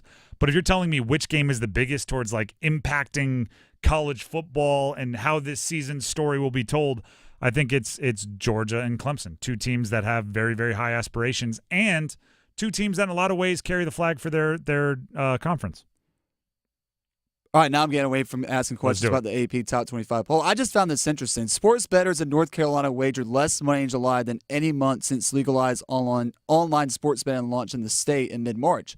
Copper drop. Sports wagering will spike in the fall when football season gets underway for the state of North Carolina. It's just July. Anyone that's worked in sports radio knows July is a bit of a dead month.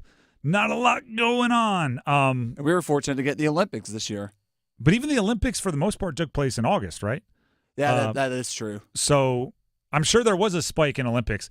I mean, there's no rush like having a table tennis game go down to the wire with a couple shekels on the game. Obviously joking. Please gamble responsibly. But it is I'm sure football season, when the basketball tournament comes around in March, like there's certain things that are going to elicit more gambling in a state like ours, which is football crazy, basketball crazy, college basketball crazy, hockey crazy. Like during July, none of that's really going on, so it's just hard for us to find something to bet on. So it'll spike and it'll stay spiked until probably next July when there'll be a dip again. Going back to a conversation we had earlier in the program about North Carolina's starting quarterback competition, if you missed any of that conversation, it is up on the Fans YouTube channel now. Like, share, and subscribe, please. UNC football head coach Mack Brown and offensive coordinator Chip Lindsey still haven't tipped their hand as to who the starting quarterback will be between Connor Harrell and Max Johnson. Copper drop. Mack Brown will announce his starting quarterback by the end of this week. By the end of this week. It's a good line. Meaning it's a good kind of over-under. So by Friday? Correct.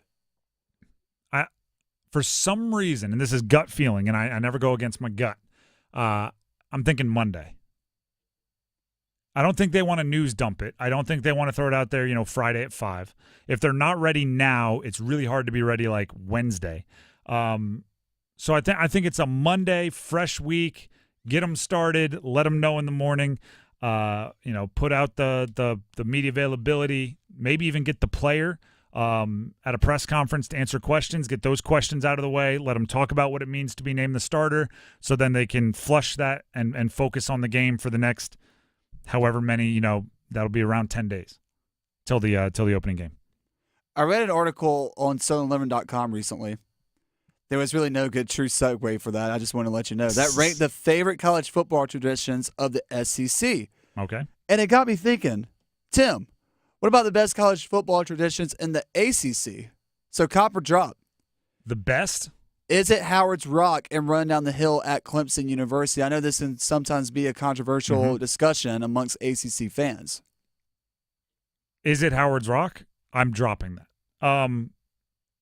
Do you know what I think is weird about the Clemson Howard's Rock thing? What's that? Is sprinting down a hill. That just seems like... That's just injury prone waiting to happen. I never got, knock on wood, I hope it doesn't because you never want to root for anyone's injury. But it's got to be just a matter of time. It's like anyone that's ever jogged downhill, your legs lock up and it's like really awkward. Your feet smack because it's hard. And the reason why I know this, the reason why I know that in my core I believe it's a dumb tradition is because Carolina just practiced at Clemson, meaning the Panthers just practiced, not North Carolina. Carolina. I was like, did I miss something? The Carolina Panthers just practiced at Clemson. They went down there for Fan Fest, and after the event, a reporter or something asked Dave Canales, did you take the team to run down from Howard's Rock? And my gut reaction was, gosh, I hope not. What are you doing? No. Do you realize how dumb it would feel if a Panther tore his ACL running down from the rock at Clemson? And then I went, well, wait, why is Clemson not worried about that? So my just gut reaction was that's a bad tradition. So no, I'm dropping Howard. If you want to put Howard's Rock down in a tunnel so everybody can touch it, you can get that rubbed for good juju, fine. But the hill is what would scare the heck out of me if I was Dabo Swinney. Do you think it's just a matter of ESPN, whenever it's, one of those primetime games in college football or college game days at Clemson, you think they just do such a great job production-wise of making it seem like it's the best tradition? I think it's unique. In college sports. People like unique. They like to feel like they're watching a game that's different than the game they watched yesterday. Dabo plays into it with his Terminator run all the way down the middle of the field, pumping his arms. I like tradition. I like uniqueness. I just think sprinting downhill before a football game where you need your body to be fresh and healthy is a weird move. All right, so kind of just leaning into my next one that I'm coming off the top of my dome. As somebody who used to cover Virginia Tech football, Copper Drop, is Enter Sandman the best college football tradition in the ACC? Enter Sandman, let me be clear. I have not experienced a game in every ACC stadium, right? And obviously not Cal, Stanford, SMU I've been to a few. Have not been to them all. It would be tough to top Enter Sandman at Virginia Tech if we're just being honest, right? And that's not to say Virginia Tech always had the best team when I was there, but a night game, Lane Stadium against a good opponent or a opponent with history, that Enter Sandman is pretty special. I was there for, I think it was a Thursday night game against number 6 in the country, Notre Dame, and the Enter Sandman. They had a intro video where Metallica actually spoke. They said, "Get up," and it was pretty cool. The Enter Sandman thing. I always say find when your team's going there, and then so you're there to support your team, right? You don't want to just make the pilgrimage to some other stadium. But if you're a State fan, if you're a Carolina fan, if you're a Duke fan, if you're a Wake fan, when your team plays at Lane Stadium, particularly if it's a night game, make the drive, because Enter Sandman is pretty cool to witness in person. I know a lot of North Carolina fans that went to that Friday season opener, and it was the first college football season following the pandemic when it was max capacity. Going absolutely nuts, and it's now a meme. A lot of North Carolina fans wish they had not made that trip. But yeah, that is a super. That's just see it. That's once. A heck of an atmosphere. Just see it once. It's cool. I mean, you got to give respect where it's due. If it's not the best in the ACC, it's one of them. Do I have one more? I do have one more. If you have one more, go for it. If not, we can move on. 12-team college football playoff format. I feel like we're at the peak of NIL and the transfer portal in college football. So, Tim, Copper Drop, will the 2024 college football season be the most chaotic it's ever been as far as upsets, primetime games, spectacular moments? I know the 2007 college football season was pretty. I don't know if it can get 2007. Was pretty crazy, but I feel like this could give it some competition. It could. I think this is one of those deals where it's just smart to take, no season has been as crazy as 2007 since. What are the chances that it's suddenly going to be now? You just got to play the odds. So I'll take 2007 as crazy, the craziest. But this year will be wild. I think it's going to be really unexpected. Really unexpected in a lot of ways. It's just, if you ever want to, there are some good Twitter threads. There's some good articles out there on just how crazy 2007 college football was. If you just have, 20 minutes to kill and you want to go down a wormhole, I encourage you. It's pretty nuts. What game was it in 2007? Was it Alabama versus West Virginia in the original Georgia Dome? Which used to be the Roman Empire of college football for the United States. I just remember in the ACC, it was the year Matt Ryan had Boston College at number 2 in the country, which if Boston College is number 2 in the country, something's upside down. So there's just, again, I don't even want to pretend like I can remember everything wild that happened. Anyone that became a top 3 team in the country, automatically lost the very next week. It was absurd. I'm itching. Just ready for it. We are very close to college football getting started. We are also very close to a feedback frenzy.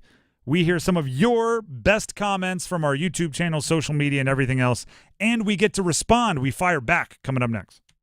You heard the perfect scores on air. Just before the buzzer, that's 5 for 5. We're bringing those champions to the stage. It's our inaugural Numbers Game Live show, presented by Sharky's Place Sports Bar and Grill. Our invitation-only event brings past players together August 21st at the Hilton Raleigh North Hills. Join us on YouTube as we crown a Numbers Game champ.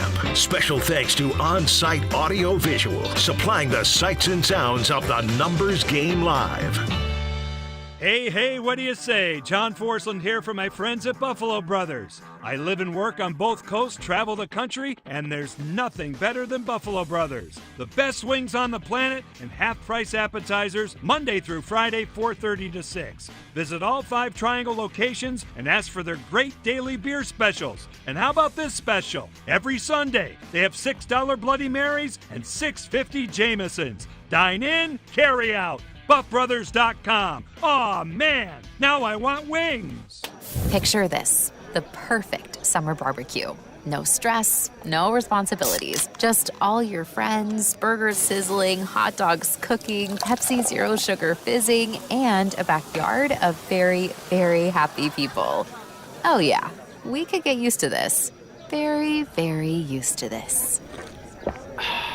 Grilling. Better with Pepsi. Join Pepsi at Carrie's Coca Booth Amphitheater to see The Roots with Macy Gray on August 30th, benefiting the K.L. Cancer Fund. Hey, John, why so glum? I just got let go. The company's downsizing. This is the 3rd time in the last 2 years. I'm done with this. Have you thought about My Computer Career? I've heard they can train you for a career in IT in just a few months, including cybersecurity and the basics of AI. And you don't need prior training or experience. Now that's a recession-resistant career. Wow, thanks. I'll check them out. Go to mycomputercareer.edu and take the free career evaluation. mycomputercareer.edu. Financial aid is available for qualified students, including the GI Bill. Hot summer days mean time on the water. Let Sound Station and Security make your time even better with our custom boat options. At Sound Station and Security, our Raleigh marine experts can help you for everything with your boat, from the perfect audio system to lights to video. We do it all custom, and we do it all from scratch. You're unique. Your boat should be too. Make sure everyone knows where the best party is this summer on the lake with Sound Station and Security. With 2 locations, downtown Smithfield and on Glenwood Avenue in Raleigh. Online at myhotsound.com.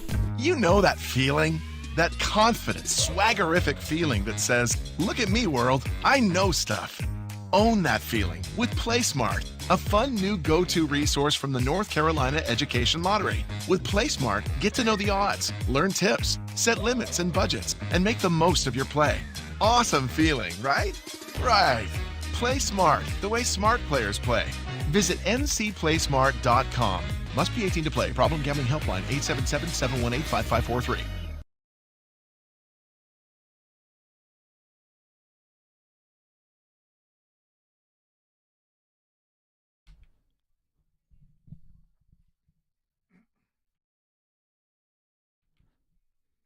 The Drive with Tim Donnelly, 99.9 The Fan.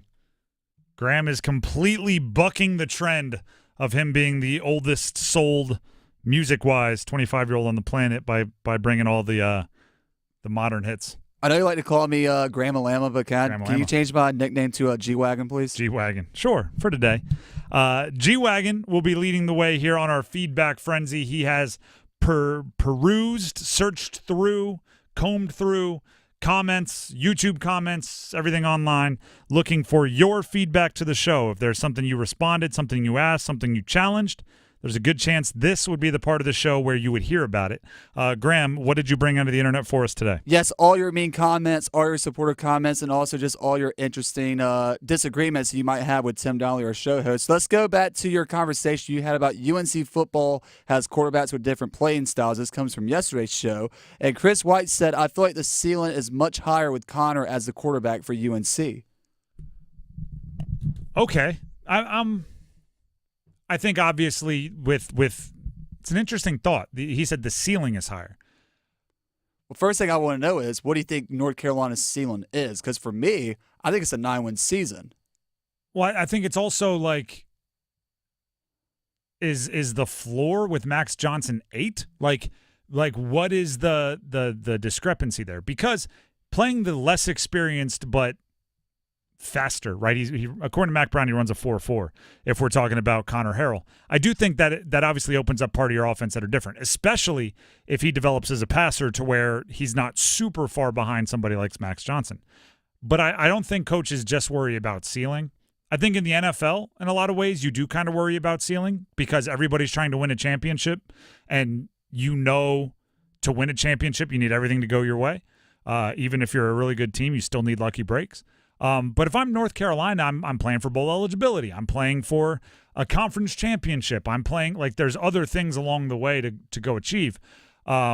Sometimes you protect your floor. So, yeah, I'll agree with you. Connor Harrell probably does have a higher ceiling, but I wouldn't be surprised if the coaches chose the higher floor over the higher ceiling in college. In response to your conversation you had yesterday about Carolina Panthers offense maybe behind other teams in the NFL, at Jonathan-PG8C9 said, respectfully, I have a different take on our offense. They are running situational drills on offense and getting Bryce to be more of a playmaker when things go off script. If I'm right, then our offense is not as behind as it seems. Okay, I'm confused by that. They're saying, like, the offense won't be as successful because we're telling him that it's like 3rd and 6? Correct. I mean, situational football is wildly important. And if you talk to guys like Tom Brady, if you talk to the real cerebral, like you look at him and you're like, how are you the best quarterback of all time? You run you start sounding like the janitor from Rudy. You're 5 foot nothing, 100 nothing, right? You run a 5 flat 40. Your arm strength's not at the top of the league, but somehow you're the greatest quarterback of all time. It's all situational awareness. It's all understanding when you can take risks and when you can't. It's all understanding when a defense is rattled and you can go really take the jugular. You also still need to be successful, right? You also still need chunk plays. Like, you also, knowing, all right, now is when I can pounce, or now is when I can take a shot because it's 3rd and 12 and we can always punt. Like, that's great. Knowing situational stuff is fantastic and important, but you also need to occasionally complete that ball on 3rd and 11. What's the decision-making going to be when you take a delay of game penalty? It's now 2nd and 20. Are you still going to commit to the run game to get you back to 3rd and manageable, or are you going to try to, play action pass to get it back to 3rd and manageable? I understand everybody wants Bryce Young to be the point guard. Right, the most common comparison coming out of the draft for Bryce Young, in a weird way, was Steph Curry. Everyone kept bringing up Steph Curry because he's a diminutive player, but he can impact with his precision and guile, and I get it. You need your quarterback to make plays. Your quarterback can't be along for the ride. There's quarterbacks you can win because of, there's quarterbacks you can win with, and there's quarterbacks that are along for the ride. You can't just have someone out there like, let's get the ball out of his hands as much as you can.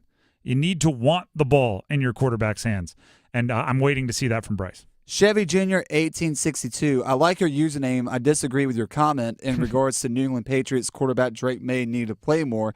Joe Milton looked better than May. Hopefully Joe gets more snaps and he gets the QB2 spot and becomes the franchise quarterback. Fan base loves his talent and he connects well with his teammates. I cannot emphasize this enough. No.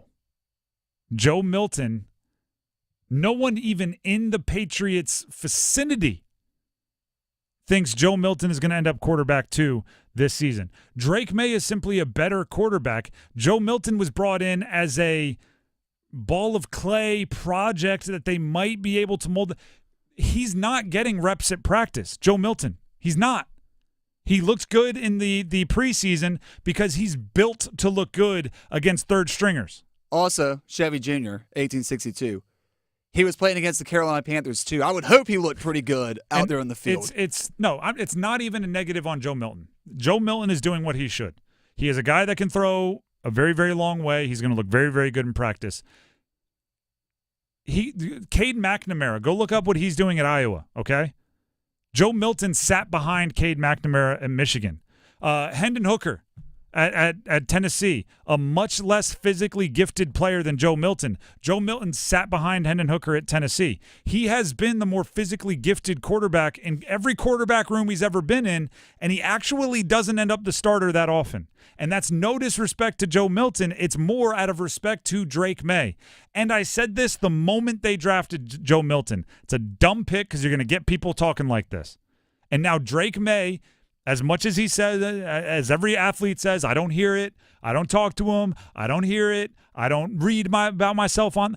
Drake May has to hear, see, read, see the fans at practice, see the fans at preseason games saying Joe Milton is better when anyone that is in the know at all understands Drake May is the dude there. And Joe Milton is a lottery ticket that you hope can turn into a starting quarterback sometime down into the future, but definitely not this season. I guess Drake May just has to start doing backflips at the end of practices and preseason games like Joe Milton too. It's literally why the Joe Milton pick was so frustrating to me, because if you put Drake May up against darn near any other quarterback in the draft, he's the big, tall, strong, fast guy. But you put him next to Milton, and it's like, all right? Drake May is 6'4", 225, whatever he is. Joe Milton is 6'5", 233. It's like, fine. You put him next to Anthony Richardson, he won't look like a great athlete. But it's quarterback is not just who throws the prettiest deep ball. There's a lot that goes into it. Drake May is the better quarterback. Joe Milton's not getting reps at practice. I can't emphasize this enough. He's getting like 3. And that's just because they need to get Drake May up to speed. They need to get Jacoby Brissett up to speed. And even Bailey Zappi is getting reps before Joe Milton. It's not a conversation.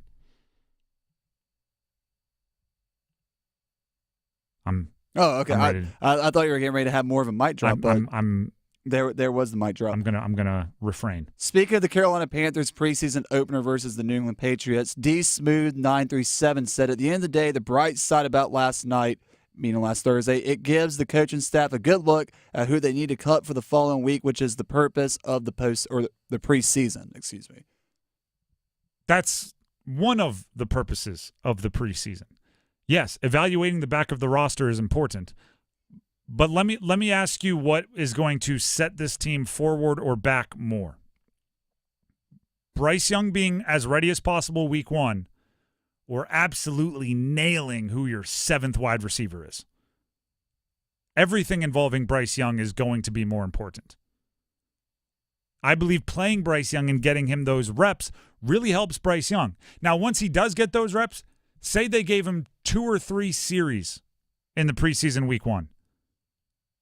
Then go ahead and play whoever you want, right? Then go ahead and play the 3rd stringers, play the 4th stringers, figure out who fits better on special teams. You still have the second half for that. Priorities need to be priorities, though. Anything that happens with your starters are more important than anything that happens with the end of your roster. That's like, do you think the Chiefs, the Bills, the Bengals, the Texans were not worried about knowing who they want to pick up on the end of their roster because they played Patrick Mahomes, Josh Allen, Joe Burrow, and C.J. Stroud in preseason game 1? See, I don't think they ignored that part of their responsibility by also prioritizing the big-name starting quarterbacks that they had. I think you can do both. And I think the best teams find a way to do both. Do we have any more? You got one more? I have one more. Let's do one more. It can be comedic relief. In regards to your conversation about the good, bad, and ugly versus the New England Patriots, Triple X3 Triple O V2 said good, nothing, bad, and ugly, damn near everything. You're right. Comedic relief. I'm not going to argue with you because you were saying it is a joke. The Leota, excuse me. It's a small good, but it's good, right? You had an edge rusher that performed well that you weren't expecting to. There's good. There's bad and there's ugly, and we talked about it, but I see where you're going with the joke. Kudos to you. Snaps to you. The Drive with Tim Donnelly, 99.9 The Fan. Coming up at the top of the next hour, not only do we have the starting 5, but we have the next word in our fan football flyaway to get you another entry that could possibly be your trip to Vegas for 2. Stick around. Great news for you homeowners out there. Mortgage rates are tanking. Dennis Cox here for my friends over at Loan Pronto. My friends at Loan Pronto have rates that start with a 4. This is the best rate in years, folks. If your current rate is over 6%, you can dump it and lower your house payment big time. Loan Pronto has locked in folks recently at 4.99% APR. Whether you got your loan last week, last month, or even last year, it's time to call Loan Pronto. Even if you're in process with another lender, stop now and call Loan Pronto. Ask about their zero-cost rate reduction home loan. You can lock in a lower rate with no closing costs in a matter of days with almost no paperwork and usually no appraisal. And if you act now, you can even skip your next 2 house payments. So call now. Loan Pronto can give you a rate quote in minutes with no hard credit pull and no upfront fees like those other guys. Call now, 919-381-1760, or visit loanpronto.com, 919-381-1760. Equal housing lender, NMLS 1661781. On approved credit, NMLSconsumeraccess.org. Hey, Carolina Panthers fans, it's Dennis Cox from 99.9 The Fan. For all the inside information on your team, join me and my co-host, WRAL TV's Chris Lee, for our podcast, Panthers Playbook, presented by Carolina Ford Dealers. In every episode, we'll keep you up to date on your Panthers, and we'll do it with access only we can provide. Locker room insight, exclusive interviews, and in-depth looks at every Panthers game. Follow and subscribe to Panthers Playbook wherever you discover your favorite podcasts or watch on YouTube. You know it's going to be a good day when your biggest concern in the morning is collecting the crumbs falling from the McDonald's crispy chicken biscuit. Your only concern should be, has your day peaked too early?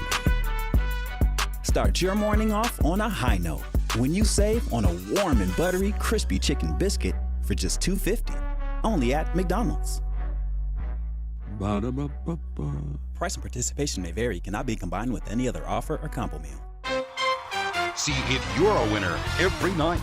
Watch live lottery drawings on WRAL TV's 11 o'clock news. That's right. Carolina Pick 3, Carolina Pick 4, and Carolina Cash 5 numbers every night on WRAL TV's 11 o'clock news. See if you're a winner before you go off to bed. Get your lottery numbers live every night. North Carolina Education Lottery. Only on WRAL TV's 11 o'clock news.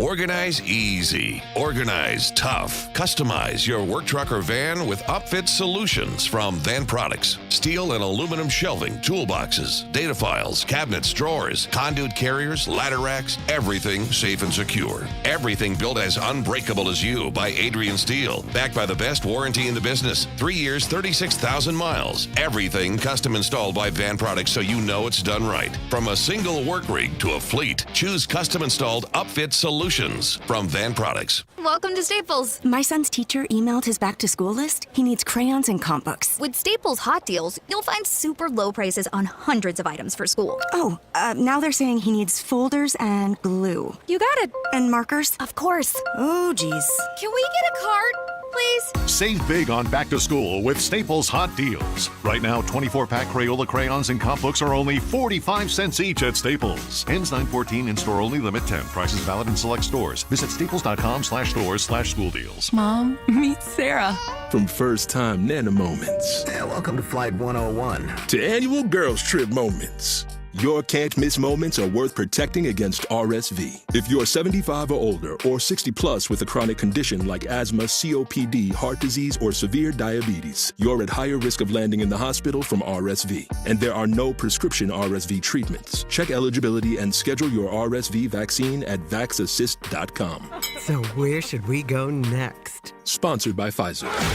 This hour of the Triangle Sports Leader is powered by Ritchie Law Firm, Raleigh's injury lawyers. Bounces his way into the end zone. Touchdown! Visit GotBrian.com. That's GotBrian.com. WCMC HD1 Holly Springs. Take us with you on radio, web, app, Alexa, and YouTube. 99.9 The Fan, the Triangle Sports Leader. Good afternoon, everyone. I'm WRAL meteorologist Mike Mays. We've seen clouds and spotty areas of rain. That clears out this evening. It becomes mostly clear overnight, the low 66. Tomorrow's mostly sunny. It's a little less humid. I think you'll notice the difference. The high temperature, 86.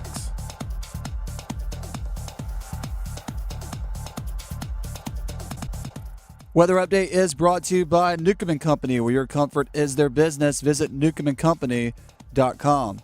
5 o'clock check of your money. Dow Jones closes the day up 408 points at 39,765.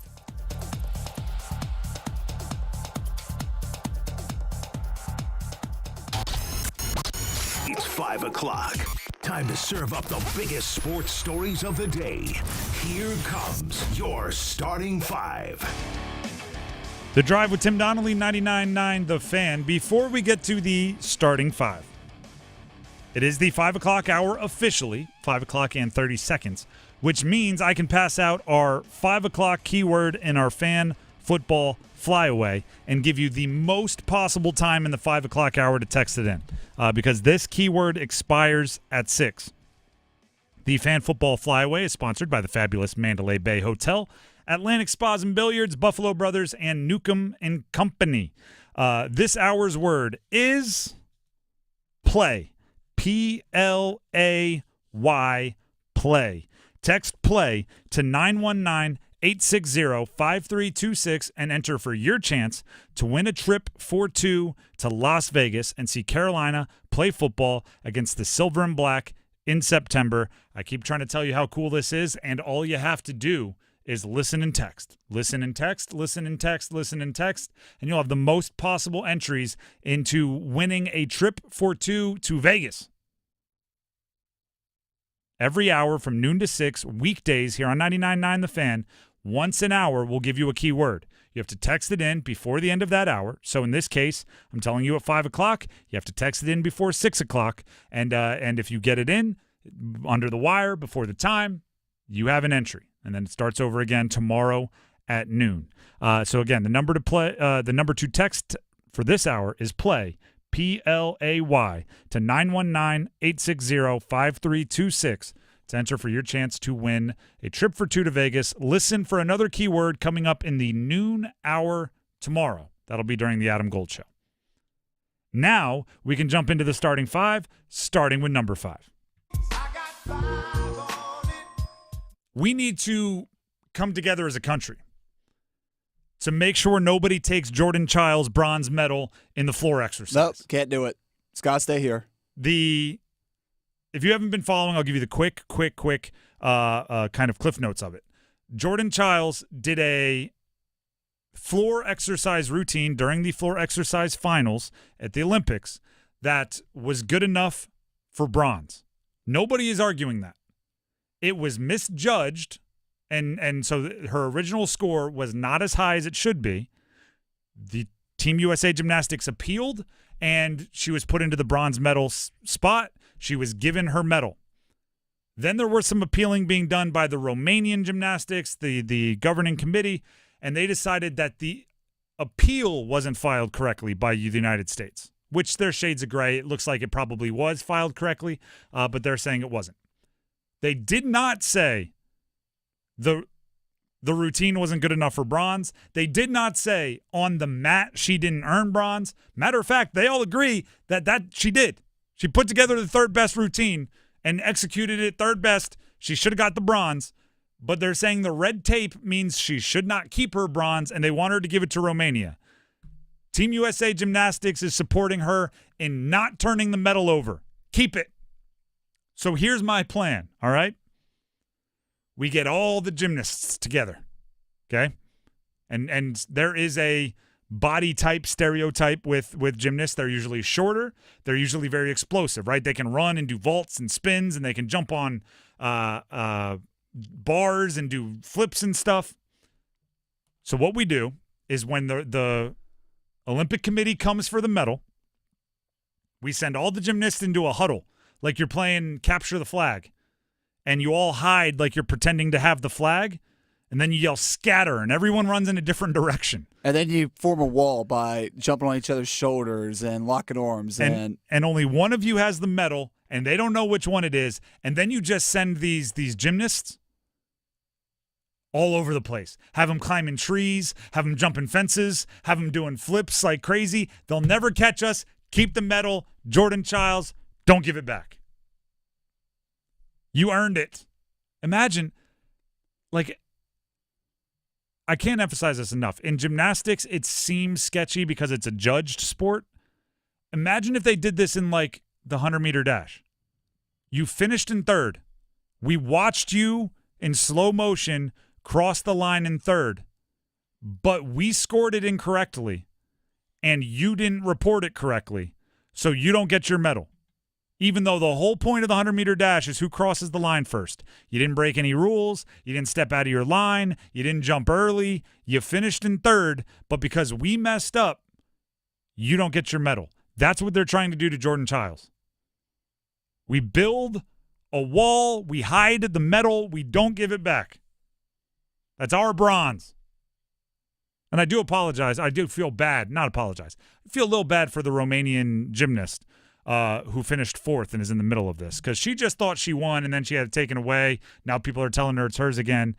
She's got to be in a bit of a mind pretzel. But we're not giving the medal back. That's number 5. Let's get to number 4. We are the 4 horsemen. Woo!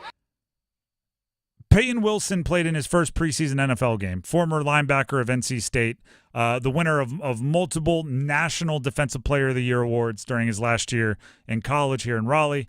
And it's got to be a cool moment for a player like Payton Wilson when he goes out there in his first NFL action. I know it's preseason, but everyone playing in preseason was a star in college, right? The coaching staff is NFL coaching staff. You're in an NFL stadium. He's wearing a Steelers jersey, like an NFL jersey. And you start playing and you go, oh, good, I can do it. Yeah. Right? You're not worried about injury. You don't have doubts in the back of your mind. You're just going out there, what's the term? Flying around and having fun? Flying around and having fun. We talked on this show with Mike Glennon not long ago, played in the NFL for 10 years. And he talked about his first preseason game as one of those games where you're like, you're confident, right? You were good in college. You were a draft pick. People tell you you're good enough. Then you're out there and you're like, well, let's see, right? Let's find out. Payton Wilson, and this is the highest level of compliment I can give him. His first preseason game, it looked like you just photoshopped different jerseys and he was playing back in Carter Finley Stadium. He had the same impact. He was making the same sideline-to-sideline tackles. He was meeting the running back and getting him on the ground in the same way. He was getting upfield as far as into the backfield for TFLs. He was running. He was accelerating. Like, it's got to just be a great feeling to go, oh, good, I can do this here too. It's also got to be a great feeling to know in your first preseason game, you led the team in total tackles with 7, led the team in 5 solo tackles, had 1 tackle for loss, and then at the end of this, you had your head coach, Mike Tomlin, said, we do not care. No, I'm kidding. He said, we were not surprised at all. And well, here's the thing, even more so than stats, because stats in the preseason are weird. Sometimes it's just who played the most, you end up leading the team in tackles. It was an eye test thing for me. Just watching it, I have all these theories and tests, and I name stuff. One of the tests I love, and this goes for any sport, is I believe someone who knows nothing about the sport can usually pick out the best players, right? So if I sit down with someone from England who's never watched American football, and I'm like, no, let's watch. It's fun, right? You're in America. Do as Americans do. Let's go to a bar. Let's put the Monday night game on, and let's watch. I think if they watched that Steelers game, they would go, boom, 41, best player. Who's that guy? He's doing more than everybody else. What's his backstory? It would be the same thing with me with like rugby or something. Like, I don't understand the rules of rugby. But when I was watching the Olympics, I'm like, that one's pretty good. And then sure enough, like that's the player they're interviewing after the game talking about being, the leader of the team. I'm like, there you go.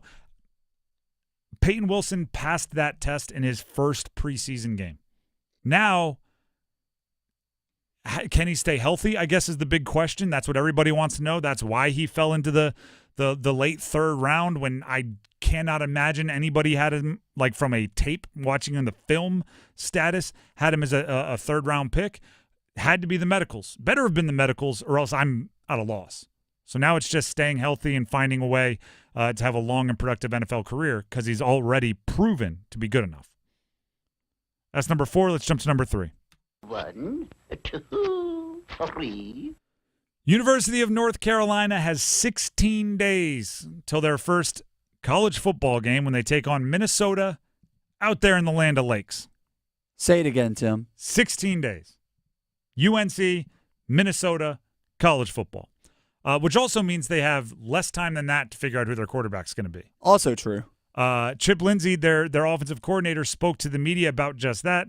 Here he is answering that question. Does he have an idea of who the starting quarterback will be? I'll just say this: we're rotating guys still, all three, and really somewhat sometimes of a reward system, like based on depth chart, who plays the best the day before. But they're all getting reps with the one still rotating through. So not really ready to make a decision. Really won't have to. We're still not quite 3 weeks from playing, but I think all three are eager learners. I mean, they study. And if we can limit, some of that even on the field from a standpoint of just mental errors, I think all three have the ability for sure. And I really enjoyed being around them, and I think they're all growing and getting better each and every day. You know what I could never do? I could never be a coach. I can coach like I have my 3-year-old. I coach soccer. I can do that kind of coaching. I can assistant coach maybe. Chip Lindsey and Mac Brown, this is what they're going to have to do sometime probably in the next week. They're going to have to go up to somebody who did everything right, worked hard as heck, showed up every day, put in the work. And they're going to have to say, you're going to the bench. Is it your dream to start here? Maybe. Right? Does it feel like extending a dream? Sure. You're going to the bench. And if it's Connor Harrell, you probably send it with something like, oh, but the future is yours, right? Max is only here for a year. And if you're giving it to Matt, if you're putting Max on the bench, you say, hey, we're going to help you. We need you to be ready. We're going to need you in a moment's notice, right? You're next man up. And we're going to help you get ready for the NFL still. But it's brutal, man. And that's the heartbreaking thing about this with these two players is that they're not leaving it up to error to decide their fate. They're not making it easy. Yeah, no one's going out there and wetting their pants in scrimmages. So then the coaches go, well, decision's made. It's going to be the other one.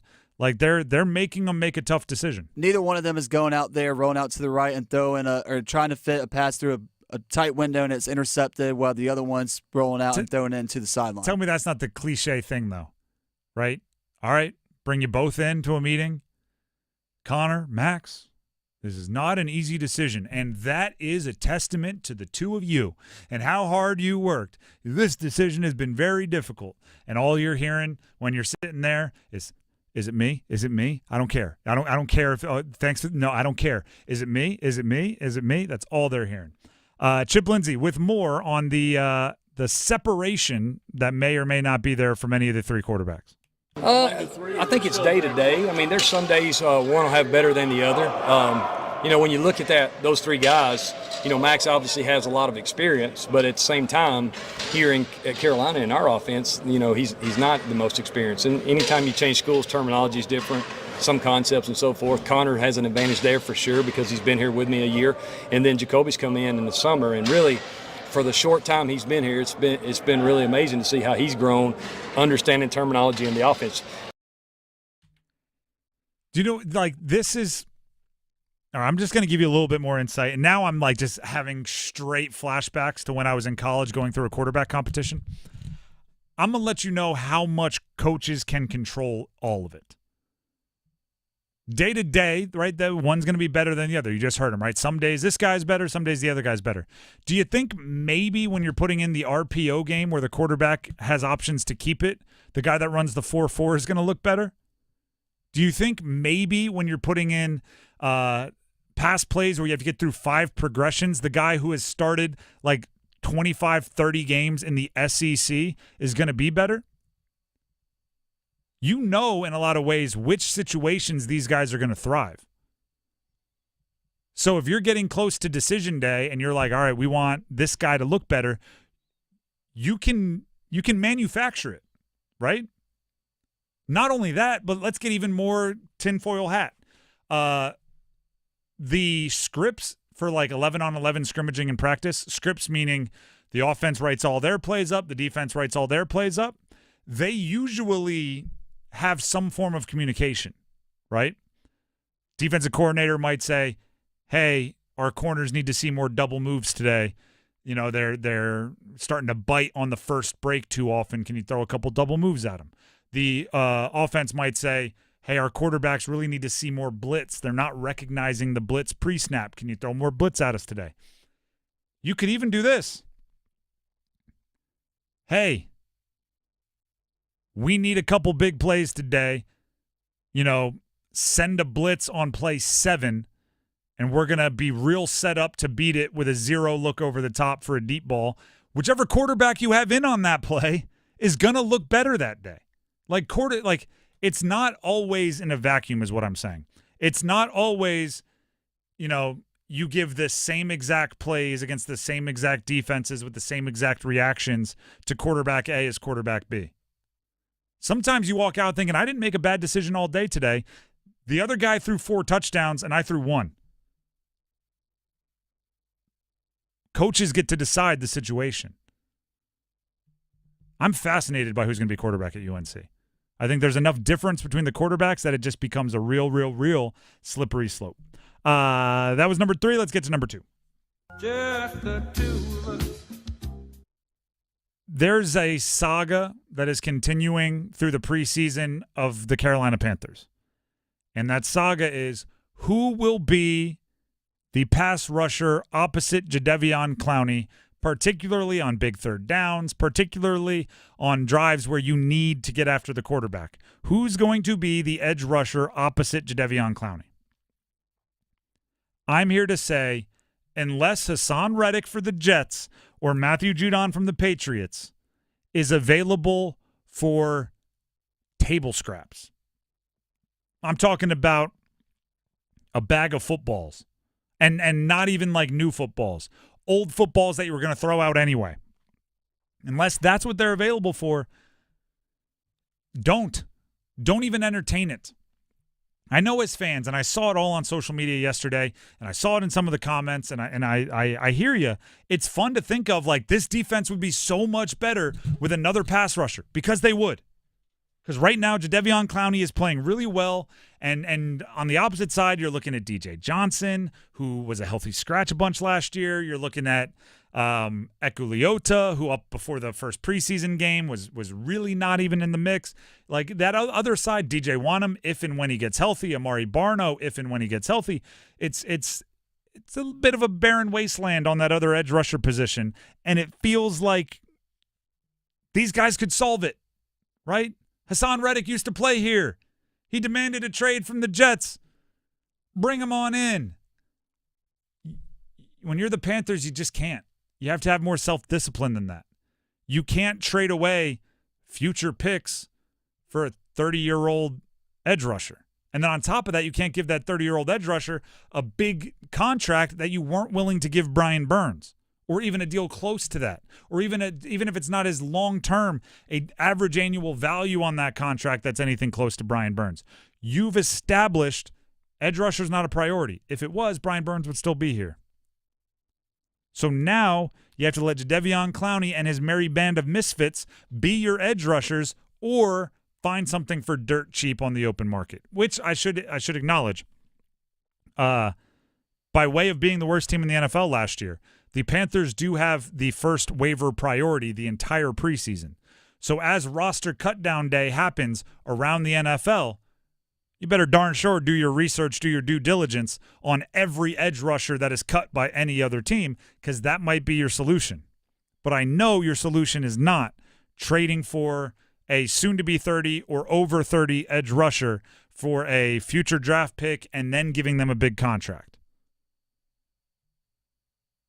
Just to boost spirits a little bit, Ejiro Evero, the defensive coordinator, talked about how awesome Jadeveon Clowney has been leading the pass rushers. Well, we feel really good about the group. Clowney, obviously, his resume speaks for itself, but the group is doing a heck of a job. And they're inexperienced, but there's a lot of talent there, and they're working hard. They're improving. And when I look at like where we started off in the spring compared to where they are now, and how they performed in that first preseason game, we've seen a lot of growth from a lot of the young guys. And so, got to give a lot of kudos to Eku, who's done a really good job. DJ Johnson has shown improvement. Luigi shown improvement. So it's been fun to watch them develop. Hopefully they keep developing, because they absolutely need them to. As number 4, let's jump to number 5. That's number 2. Let's jump to number 1. The one! That is a weird little mess up by me. I do the starting 5 every single day. It happens. It's a Tuesday. The college football preseason polls, for the most part, have been out, right? We're talking AP poll, coaches poll, SP Plus rankings, which is an analytics ranking. I think these rankings, these preseason rankings, are going to be more and more and more difficult to get right. Because more and more and more, the years are just independent of each other. Being good last year doesn't mean you're going to be good this year. Being good this year doesn't mean you're going to be good next year. The crazy part, let me explain it in another way. We talked with Kevin Keats, right? The head coach of NC State men's basketball. We talked with him, a couple months ago. But they had just gone to the Final Four. Think about how awesome a basketball team, first time in 4 decades, makes it to the Final Four. And one of the questions I asked him was, like, how much is that helping recruiting? When you walk into a recruit's living room or a gym or wherever you meet with them, do you carry more buzz? And he goes, well, yeah, kind of. But really what it's about now is NIL money. Yep. They don't want to hear, oh, we were in the Final Four last year. They want to hear, I got $300,000 for you. I got $550,000 for you. There's a great article in The Athletic on how much a basketball player is worth, and the numbers are higher than you think. I just guarantee it, they're higher. Players are making more money than you think. National championship's nice, but especially in the ACC, players are making a lot. So think about that. You're good last year, right? Great last year. One of the 4 last teams standing last year. That doesn't really impact even recruiting for next year, because the thing that impacts recruiting for next year is how much money you can pay these players. Same is true in football, right? You're great. You win a bunch last year. It might actually make you worse next year, especially if you're not one of the highest paying teams out there. For example, Duke. Duke last year was good. They got as high as, I believe, 13th in the AP poll. They hosted College Game Day. They beat Clemson in dramatic fashion, kind of really worked them over pretty good, particularly on when Duke had their defense on the field. They did all of that last year. They're worse this year because of it, because their coach took a big money deal to go to Texas A&M. Their quarterback took a big money deal to go to Notre Dame. Their best defensive player in Aeneas Peoples, who was scheduled to return, is now playing for Virginia Tech. The better you are, sometimes the more you're going to be just absolutely pilfered. I think that's the word. Ransacked. So looking at these college football rankings, you can't just look at who was playing really well at the end of last year and returning starters. Like, oh, they had a bunch of sophomores playing well the back half of last year. They're going to be really good this year. It's like, no, if you think they're good this year, it's going to have to be reasons independent of that. Right? Think about it like NC State. NC State finished with 5 straight wins, and they're in the AP Top 25 to start the preseason. Probably your logic is, well, they finished on a rush. They're going to try to build on that momentum. Well, that rush, guess what happened? Brennan Armstrong took over. He's gone, right? Meanwhile, Grayson McCall steps in. Oh, the running backs, right? The running game was getting the running game is completely different. Jordan Waters, Hollywood Smothers step in. Defensively, right? It was what was it? Shy Battle. It was Payton Wilson. It was gone. Meanwhile, the transfer portal's helping to replace all of this. So you have to independently look at this year versus last year. And you have to independently look at this year versus 2 years ago. So I'm looking at AP Top 25 and going, what are you basing this off of? Transfer recruiting rankings? What are you basing this off of? What coach was good at the place they were last year, even if it's not where they are now? Paul Feinbaum, ESPN, SEC proponent, was asked what his biggest takeaway from the AP Top 25 college football rankings was. Alabama at number 5. That may be a career achievement for some schools, but for Alabama, it is the lowest preseason ranking since 2009. That was Nick Saban's second year when he won the national championship. Kalen DeBoer, probably okay with number 5. He is still third in the SEC, expected to make a serious run at the playoffs. So not too many hung heads in Tuscaloosa, but still startling to see a non-Nick Saban team ranked that low. Oh, should we get out the world's smallest violin? played for Alabama, finishing fifth or starting fifth in the AP preseason poll. I feel for you. It must be tough. It must be tough. Saying roll tide through tears. No, here's I mean, even that. Think about is Alabama fifth because of Nick Saban? That doesn't make any sense. It's now Kalen DeBoer, right? Is Alabama fifth because what they did last year? Because they've hit the transfer portal hard. Keon Saab, who I only know because like a buddy knows him, was a safety for Michigan last year. Now he's on Alabama. Like they're not depending on the same people. What was it? Downs, their safety, who's one of the best in the country. He's, I believe, now at Ohio State, left Alabama. Like it's a completely new thing. Talking about Alabama like last year or their history impacts this year at all is not the way to think of modern college football. How good are they in 2024? That's the question you have to ask. Not how good were they last year. The Drive with Tim Donnelly, 99.9 The Fan. Before we move on, we need some numbers game contestants. We have a $25 gift card to Sharky's Place. Sharky's with back-to-back-to-back-to-back wins for best wings in the Triangle, voted best sports bar, quite possibly the best neighborhood bar in the world. Sharky's. If you want the $25 gift card, you have to win the numbers game. If you want to win the numbers game, you have to play the numbers game. If you play the numbers game, you have to call in right now. We need two contestants, 919-860-5326. That's 919-860-5326. Graham will get you all settled. Just go ahead and call in now because the numbers game's coming up next. The Adam Gold Show.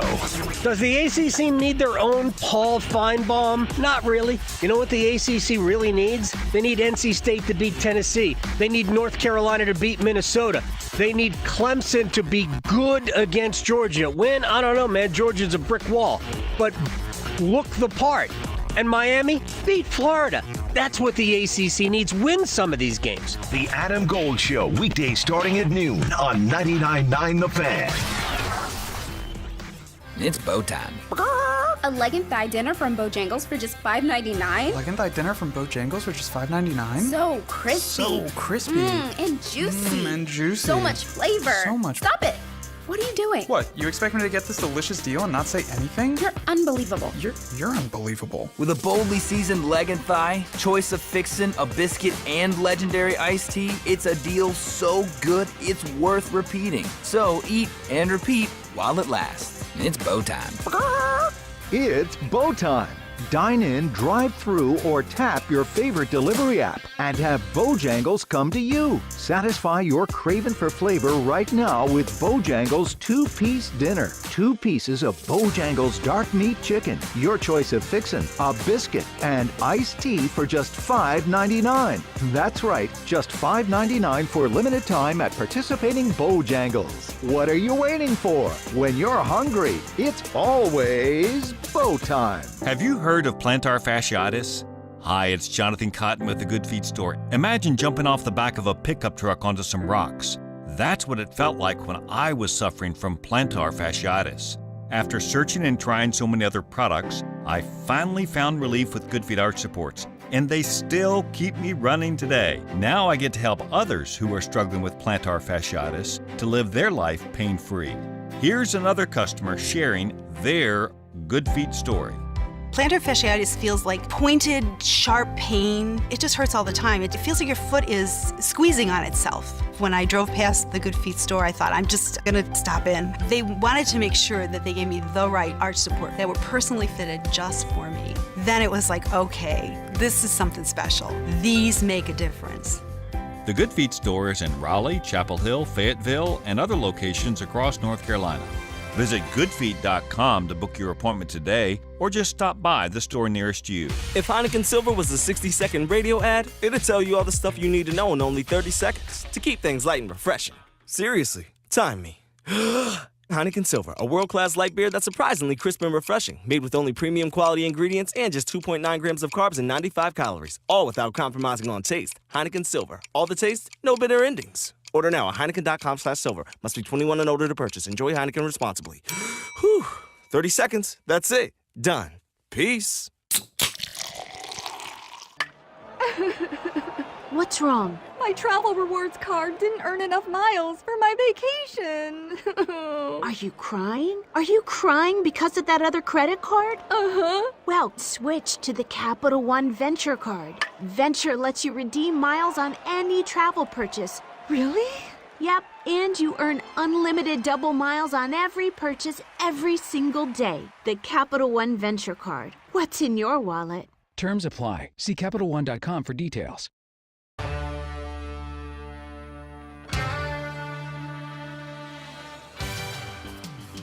The Drive with Tim Donnelly, 99.9 The Fan. It is time to play the numbers game. Our contestants for today are Dylan in Clayton and Josh in Wake Forest. The prize is a $25 gift card to Sharky's Place. And the question to see who goes first, as always, starts it off. We'll start with Dylan in Clayton. Dylan, are you there?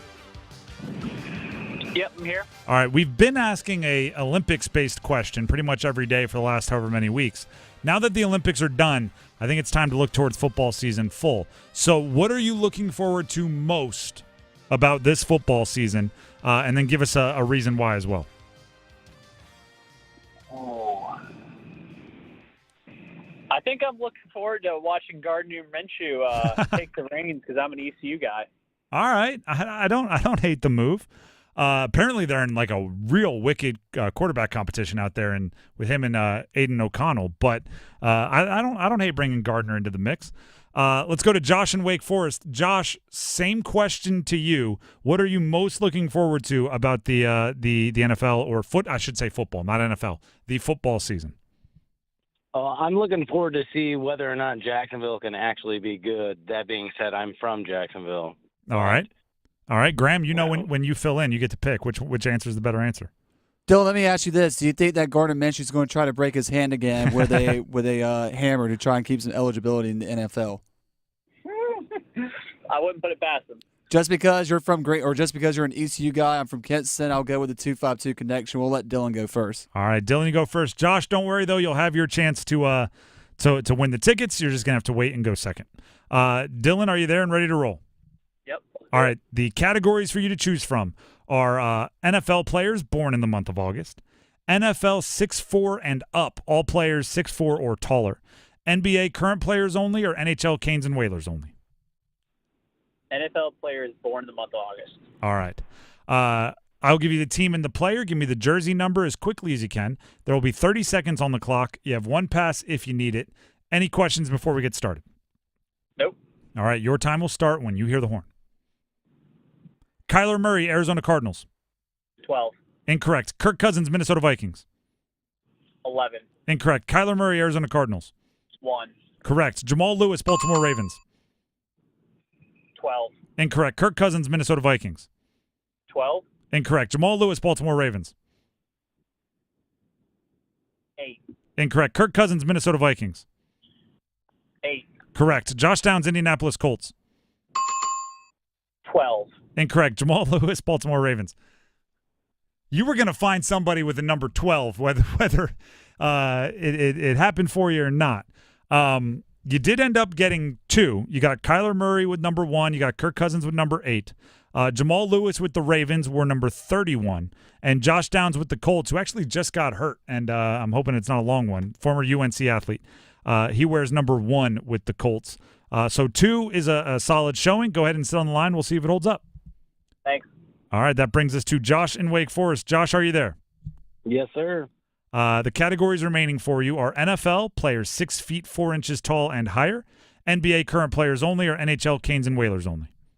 Let's go 6 feet 4 and higher. All right, all these players, as you just heard, 6 feet 4 inches or taller. I will give you the team and the player. Give me the jersey number as quickly as you can. 30 seconds on the clock. You have one pass if you need it. You need 3 for the win. Any questions before we get started? No, sir. All right, your time will start when you hear the horn. Cam Newton, Carolina Panthers. 5. Incorrect. Mike Evans, Tampa Bay Buccaneers. 11. Incorrect. Cam Newton, Carolina Panthers. 10. Incorrect. Mike Evans, Tampa Bay Buccaneers. 10. Incorrect. Cam Newton, Carolina Panthers. Pass. Incorrect. Mike Evans, Tampa Bay Buccaneers. Let me get a pass, bro. Brandon Jacobs, New York Giants. 23. Incorrect. Cam Newton, Carolina Panthers. Oh, my God. 7. Incorrect. Mike Evans, Tampa Bay Buccaneers. Oh, my God. Unfortunately, Josh, that's probably not a good omen for your Jacksonville Jaguars. I'll just throw that out there. Well, I don't think it's going to happen anyways. We've never been good, man. That's how it works. That is an offer. For those of you playing at home, Cam Newton with Carolina, you're going to hear a lot of Carolina fans go, 1! They're probably yelling at their radio. Mike Evans with Tampa Bay. He is 6 feet 5 inches tall, and he wears number 13. And Brandon Jacobs, who is 6'4", with the Giants, he wore both numbers 27 and 34 during his time with the Giants. Unfortunately, 0 is not enough for the win, Josh, but hopefully you had some fun playing. No worries. Love you, boys. I love the show. Appreciate it. Thank you very much for listening. And that means Dylan and Clayton. Dylan, you are the winner. Congrats. Thank you. There you go. You get the Sharky's Place gift card, so go ahead and sit on the line. Graham has some info he needs to get, but congrats again. Thanks, guys. There you go. Sharky's with back-to-back wins for best wings in the Triangle, voted best sports bar, quite possibly the best neighborhood bar in the world, Sharky's. And as my diehard numbers game fans know, we've got the numbers game live coming up. For the past year plus, just a little bit, you've heard the numbers game. I like to say we had some good times. We had some laughs, right? We had some good scores. We had some bad scores. We had some double offers. We had at least one double perfect score. You've heard the perfect scores. Well, guess what? Everybody that's gotten a 5 for 5, we're bringing them to the stage. It's our inaugural Numbers Game live show presented by Sharky's Place Sports Bar and Grill. It's an invitation-only event that brings the past players together that have had perfect scores. And on August 21st at the Hilton Raleigh North Hills, we're putting them on the stage to crown a Numbers Game ultimate champ. You can follow along on YouTube. We'll put the whole thing live on YouTube, and we'll see who the absolute best Numbers Game contestant is. Right? There's only one way to settle it. We're not going to do an AP poll. We're not going to do a coach's poll or a media poll and just have people decide. We're going to go out there and settle it the way it should be settled, with massive Numbers Game events. Special thanks to On-Site Audiovisual supplying the sights and sounds of the Numbers Game live. The night will be full of prizes and surprises. It's all August 21st, the Numbers Game live at the Hilton Raleigh North Hills, and you can follow along with us, assuming you're not one of the perfect scores that we've invited. You can follow along with us on YouTube as we find the ultimate Numbers Game champion. Before we move on, Tim Donnelly here for Capital Financial Advisory Group, and that includes Coach Pete. Coach Pete has been revolutionizing the retirement planning game for decades with the use of something he calls the GPI Index. Coach Pete can help you maximize your consistent growth, protect your money from year to year, and build an income switch, like a light switch, for you to flip on when you need to and want to. With the help of Coach Pete's Financial Fill-Up, you will receive guaranteed income for life. Doesn't that just sound like the most comforting thing?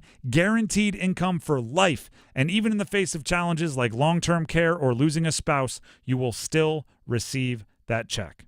Call or text today to get your very own GPI Index score and see how this valuable tool can work for you now and along your journey through retirement. Call right now, and Coach Pete will do all of this at no cost. If you tell him I sent you, right? You gotta know me. If you tell him you heard about it from Tim on 99.9 The Fan, no cost. Plus, get a copy of one of his best-selling books, again, if you tell him I sent you. So go ahead and give him a call at 800-691-3215 or text Tim to 600-700. Just tell him Tim sent you. Again, the number to call, 800-691-3215, or you can text Tim, T-I-M, to 600-700. We're going to take a break. When we come back, we look towards the final roster for the Panthers. Stick around. Evan, Canty, and Michelle are unsportsmanlike. It feels like Jets fans are doing it to themselves all over again, falling head over heels for this team. I don't want to see another year where they have these high hopes and you see Aaron Rodgers running out of the tunnel in a primetime game, and then 4 plays later, your season's over. I don't want them to have that type of letdown again. Mornings from 6 to 9 on 99.9 The Fan, the Triangle Sports Leader. Is your heating and air system ready for hot weather? Call Newcomb & Company today to schedule a routine maintenance and ensure your system is operating at peak performance. Become a Comfort Contract customer to receive priority service and a 15% discount on service calls and repairs for HVAC and plumbing work. Newcomb & Company has served the area as a Carrier Factory authorized dealer for more than 3 generations. Turn to the experts today. Call 919-862-3000 or find us at newcombandcompany.com. Newcomb & Company and Carrier. Your comfort is our business. Lanny went to college and racked up huge debt. A little bit over $100,000. For a degree he couldn't use? Now what? I had a friend that went to my computer career and they talked to me about it. He was done in just months. I did do it online. They even helped him get hired immediately after graduation. One of the things I love about IT is that you can work from anywhere you want. You could become an IT pro in just months with zero experience at My Computer Career. It worked for me, and I know it can work for you. It's not rocket science. It's mycomputercareer.edu. See if you're a winner every night. Watch live lottery drawings on WRAL TV's 11 o'clock news. That's right, Carolina Pick 3, Carolina Pick 4, and Carolina Cash 5 numbers every night on WRAL TV's 11 o'clock news. See if you're a winner before you go off to bed. Get your lottery numbers live every night. North Carolina Education Lottery. Only on WRAL TV's 11 o'clock news. Here's Megan with Parkway Sleep Centers. Are sleepless nights affecting your life? Parkway Sleep Health Centers can help. We've treated sleep disorders in the Triangle and beyond for over 20 years. We offer sleep studies, office visits, CPAP machines, supplies, and more. And our streamlined process allows us to see you sooner and usually saves hundreds of dollars. End sleep problems. Live your best life. Experience the Parkway Sleep difference. Visit parkwaysleep.com and start your journey to better sleep today. Parkway Sleep Health Centers. Sound sleep. Sound health. Hey, what do you say? John Forsland here from my friends at Buffalo Brothers. I live and work on both coasts, travel the country, and there's nothing better than Buffalo Brothers. The best wings on the planet and half-price appetizers Monday through Friday, 4:30 to 6. Visit all 5 Triangle locations and ask for their great daily beer specials. And how about this special? Every Sunday, they have $6 Bloody Marys and $6.50 Jamesons. Dine in, carry out. BuffBrothers.com. Aw, man, now I want wings. Hey everyone, it's Ted from Consumer Cellular, the guy in the orange sweater, and this is your wake-up call. If you're paying too much for wireless service, you don't have to keep having that nightmare. Consumer Cellular has the same fast, reliable coverage as the leading carriers for up to half the cost. So why keep spending more than you have to? Seriously, wake up! And call 1-888-FREEDOM or visit consumercellular.com. Savings based on cost of Consumer Cellular single line 1, 5, and 10 gig data plans with unlimited talk and text compared to lowest cost single line postpaid unlimited talk, text, and data plans offered by T-Mobile and Verizon January 2024. Seems like there's more identity theft in the news every day. Another major healthcare breach was reported today, resulting in the exposure. Now, 1 in 4 consumers have been a victim of identity. That's because there are endless places that could accidentally expose you to identity theft in a breach or simply by mistake. LifeLock monitors hundreds of millions of data points a second. If your identity is stolen, we'll fix it, guaranteed or your money back. Save up to 40% your first year with promo code NEWS at LifeLock.com. Terms apply.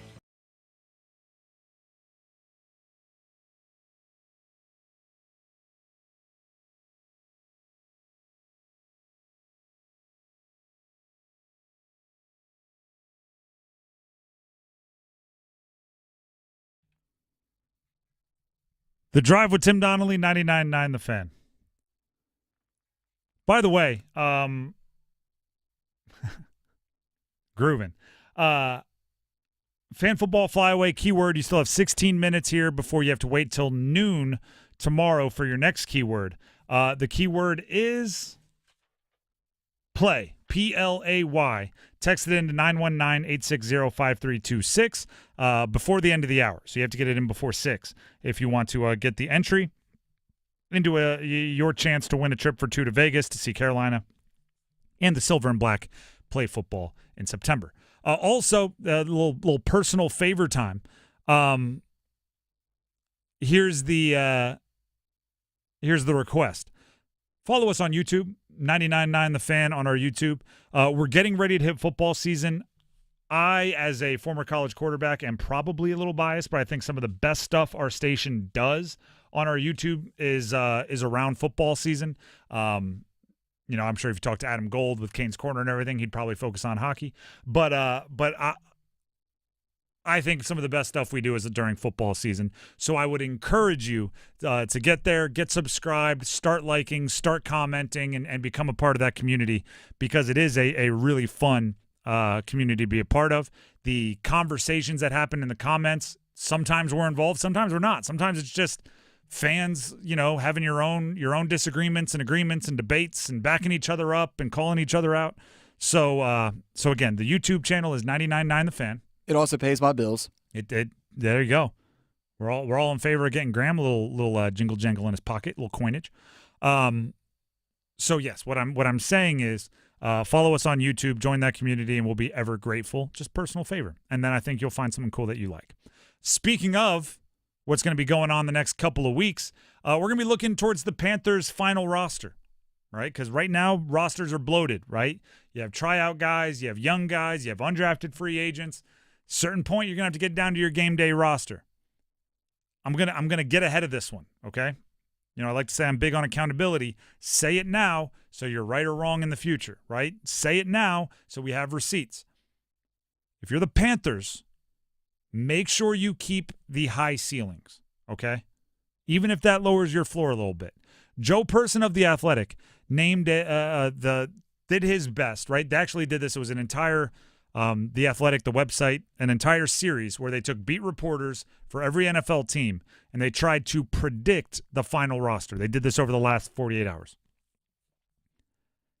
Joe Person of The Athletic actively had 2 Panthers draft pick rookies not making the final roster. Jaden Crumedy, who's hurt, and Michael Barrett, their 7th-round pick at linebacker, they had them not making the final roster. And while I understand this is just a prediction, right? This is not Joe Person necessarily saying this is how it's going to be, and it darn sure isn't the team saying this is how it's going to be. It still brought a visceral reaction in me to scream, do not cut draft picks, especially not for the veterans that the Panthers have on their roster. And I'm going to say this, your veterans aren't that good. And you'd be protecting the wrong things. The ceilings have to be higher on guys that you had a draftable grade on 2 months ago. Right? In April, you were so excited about these guys that you passed on every undrafted free agent to draft them. Even if you think they showed up and they're not living up to expectations, that shouldn't be enough for you to forget all of that prep work you did. Think ceiling. Ask yourself this question. Who is more likely to be an impact starter for us someday? Let's look at the I think Jaden Crumedy being outside is a little different because he's hurt right now, so you never know how that plays into the mathematics. Michael Barrett, 7th-round pick. He is a rookie, 7th-round pick, who was the captain of the national championship-winning Michigan Wolverines last year. He was a player that many had a higher draft grade on than the 7th round. You're going to have to choose between him and somebody like Tay Davis. And Tay Davis was projected to make the team by Joe Person during this exercise on The Athletic. He is a 5-year veteran who is 27 years old, with 5 career starts, and in the last 4 years, he's had 31 total tackles. Which one do you think has the better chance of becoming an impact starter? The one who's had 5 years to prove he's a starter in the NFL and hasn't gotten it done, or the guy that's had 5 weeks to prove he should make the team in the NFL and maybe hasn't done as well as you'd hope? Who cares if Davis is better at special teams and has special teams experience right now? Teach Michael Barrett to play special teams. Right? I'm not making decisions based on who's going to be better on the new punt return or kick return unit with the new kickoff. I'm making decisions with the best possible payout. Right? Chances are neither of these guys are going to be on the team when the Panthers win their Super Bowl, right? because that's probably 3 or 4 years into the future. And if you look at the history of the NFL, 27-year-old journeymen don't last 3 years, and 7th-round picks often don't last 3 years. So there's a good chance neither of them are going to be on the team when the Panthers win their Super Bowl. Right? Let's establish that. So would you rather keep the one who might be a starting linebacker? He's really just a box of mystery right now. Or somebody that you know is better on special teams and you know is better on this and better in that and all those other things. But nothing super high ceiling. I'm a quote Jim Carrey on this one, right? This is a wild reference, but buckle up, it's near the end of the show. Jim Carrey talks about the reason he went into comedy is because his dad was hilarious, but went into accounting, right? The stable thing, right? Wanted to get a good job, provide for the family, and then his dad got fired from his accounting job. And Jim Carrey's light switch went off. He said, well, if you can do the thing you don't like and still fail, you might as well try to do the thing you're passionate about. And then if you fail, like, heck, it could have happened the other way, right? You might as well go for this one. It's a Jim Carrey story. Bet you didn't think you were getting a Jim Carrey story. I kind of look at the Panthers roster right now the same way. You can pick the safe linebacker and still fail, right? That guy still won't be on the roster 3 years from now. So why not pick the guy that you were so excited about you drafted a couple of months ago? And maybe he will turn in. Maybe it'll be a failure. Maybe you'll cut him 2 years from now and you'll be like, man, I wish that didn't happen. But you can do that with the boring choice too. There are teams out there that I think you can make picks at the end of your roster based on special teams. Chiefs, Niners, Bills, Bengals, Ravens, Eagles. If you have a really good roster, then you're like, all right, listen, our offensive line's pretty good. Our linebacker's pretty taken care of. Our quarterback's an awesome player. Like, we have all of this. We need to now start, tidying up the details. The Panthers aren't there. Panthers aren't definitely to the point where they're like, hey, you know what? If a defensive lineman emerges as a really good player, we don't even have the minutes for him. Right? Our starters are too good. We don't want to take him off the field. So as we move towards final roster decisions, swing for the fences. Swing for the fences.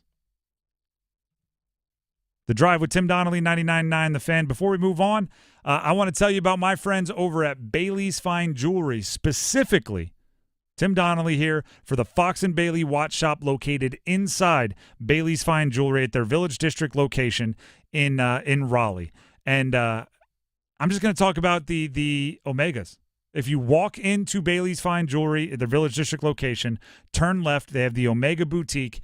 It is some of my favorite watches. Right, and the kind that you just want to put on your wrist to see how it feels.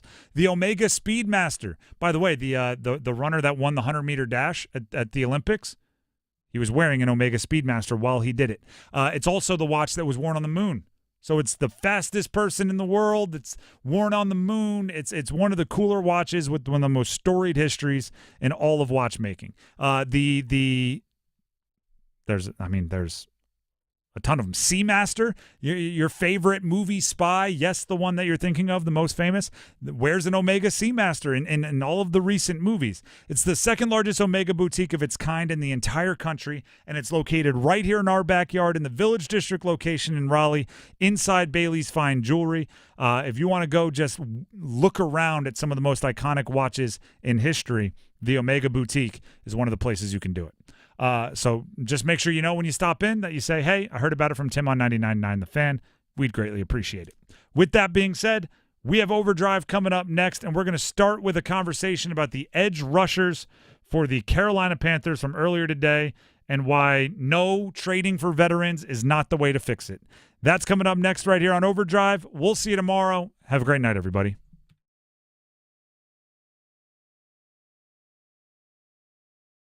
Move your sports day forward. It's over. Gymnastics.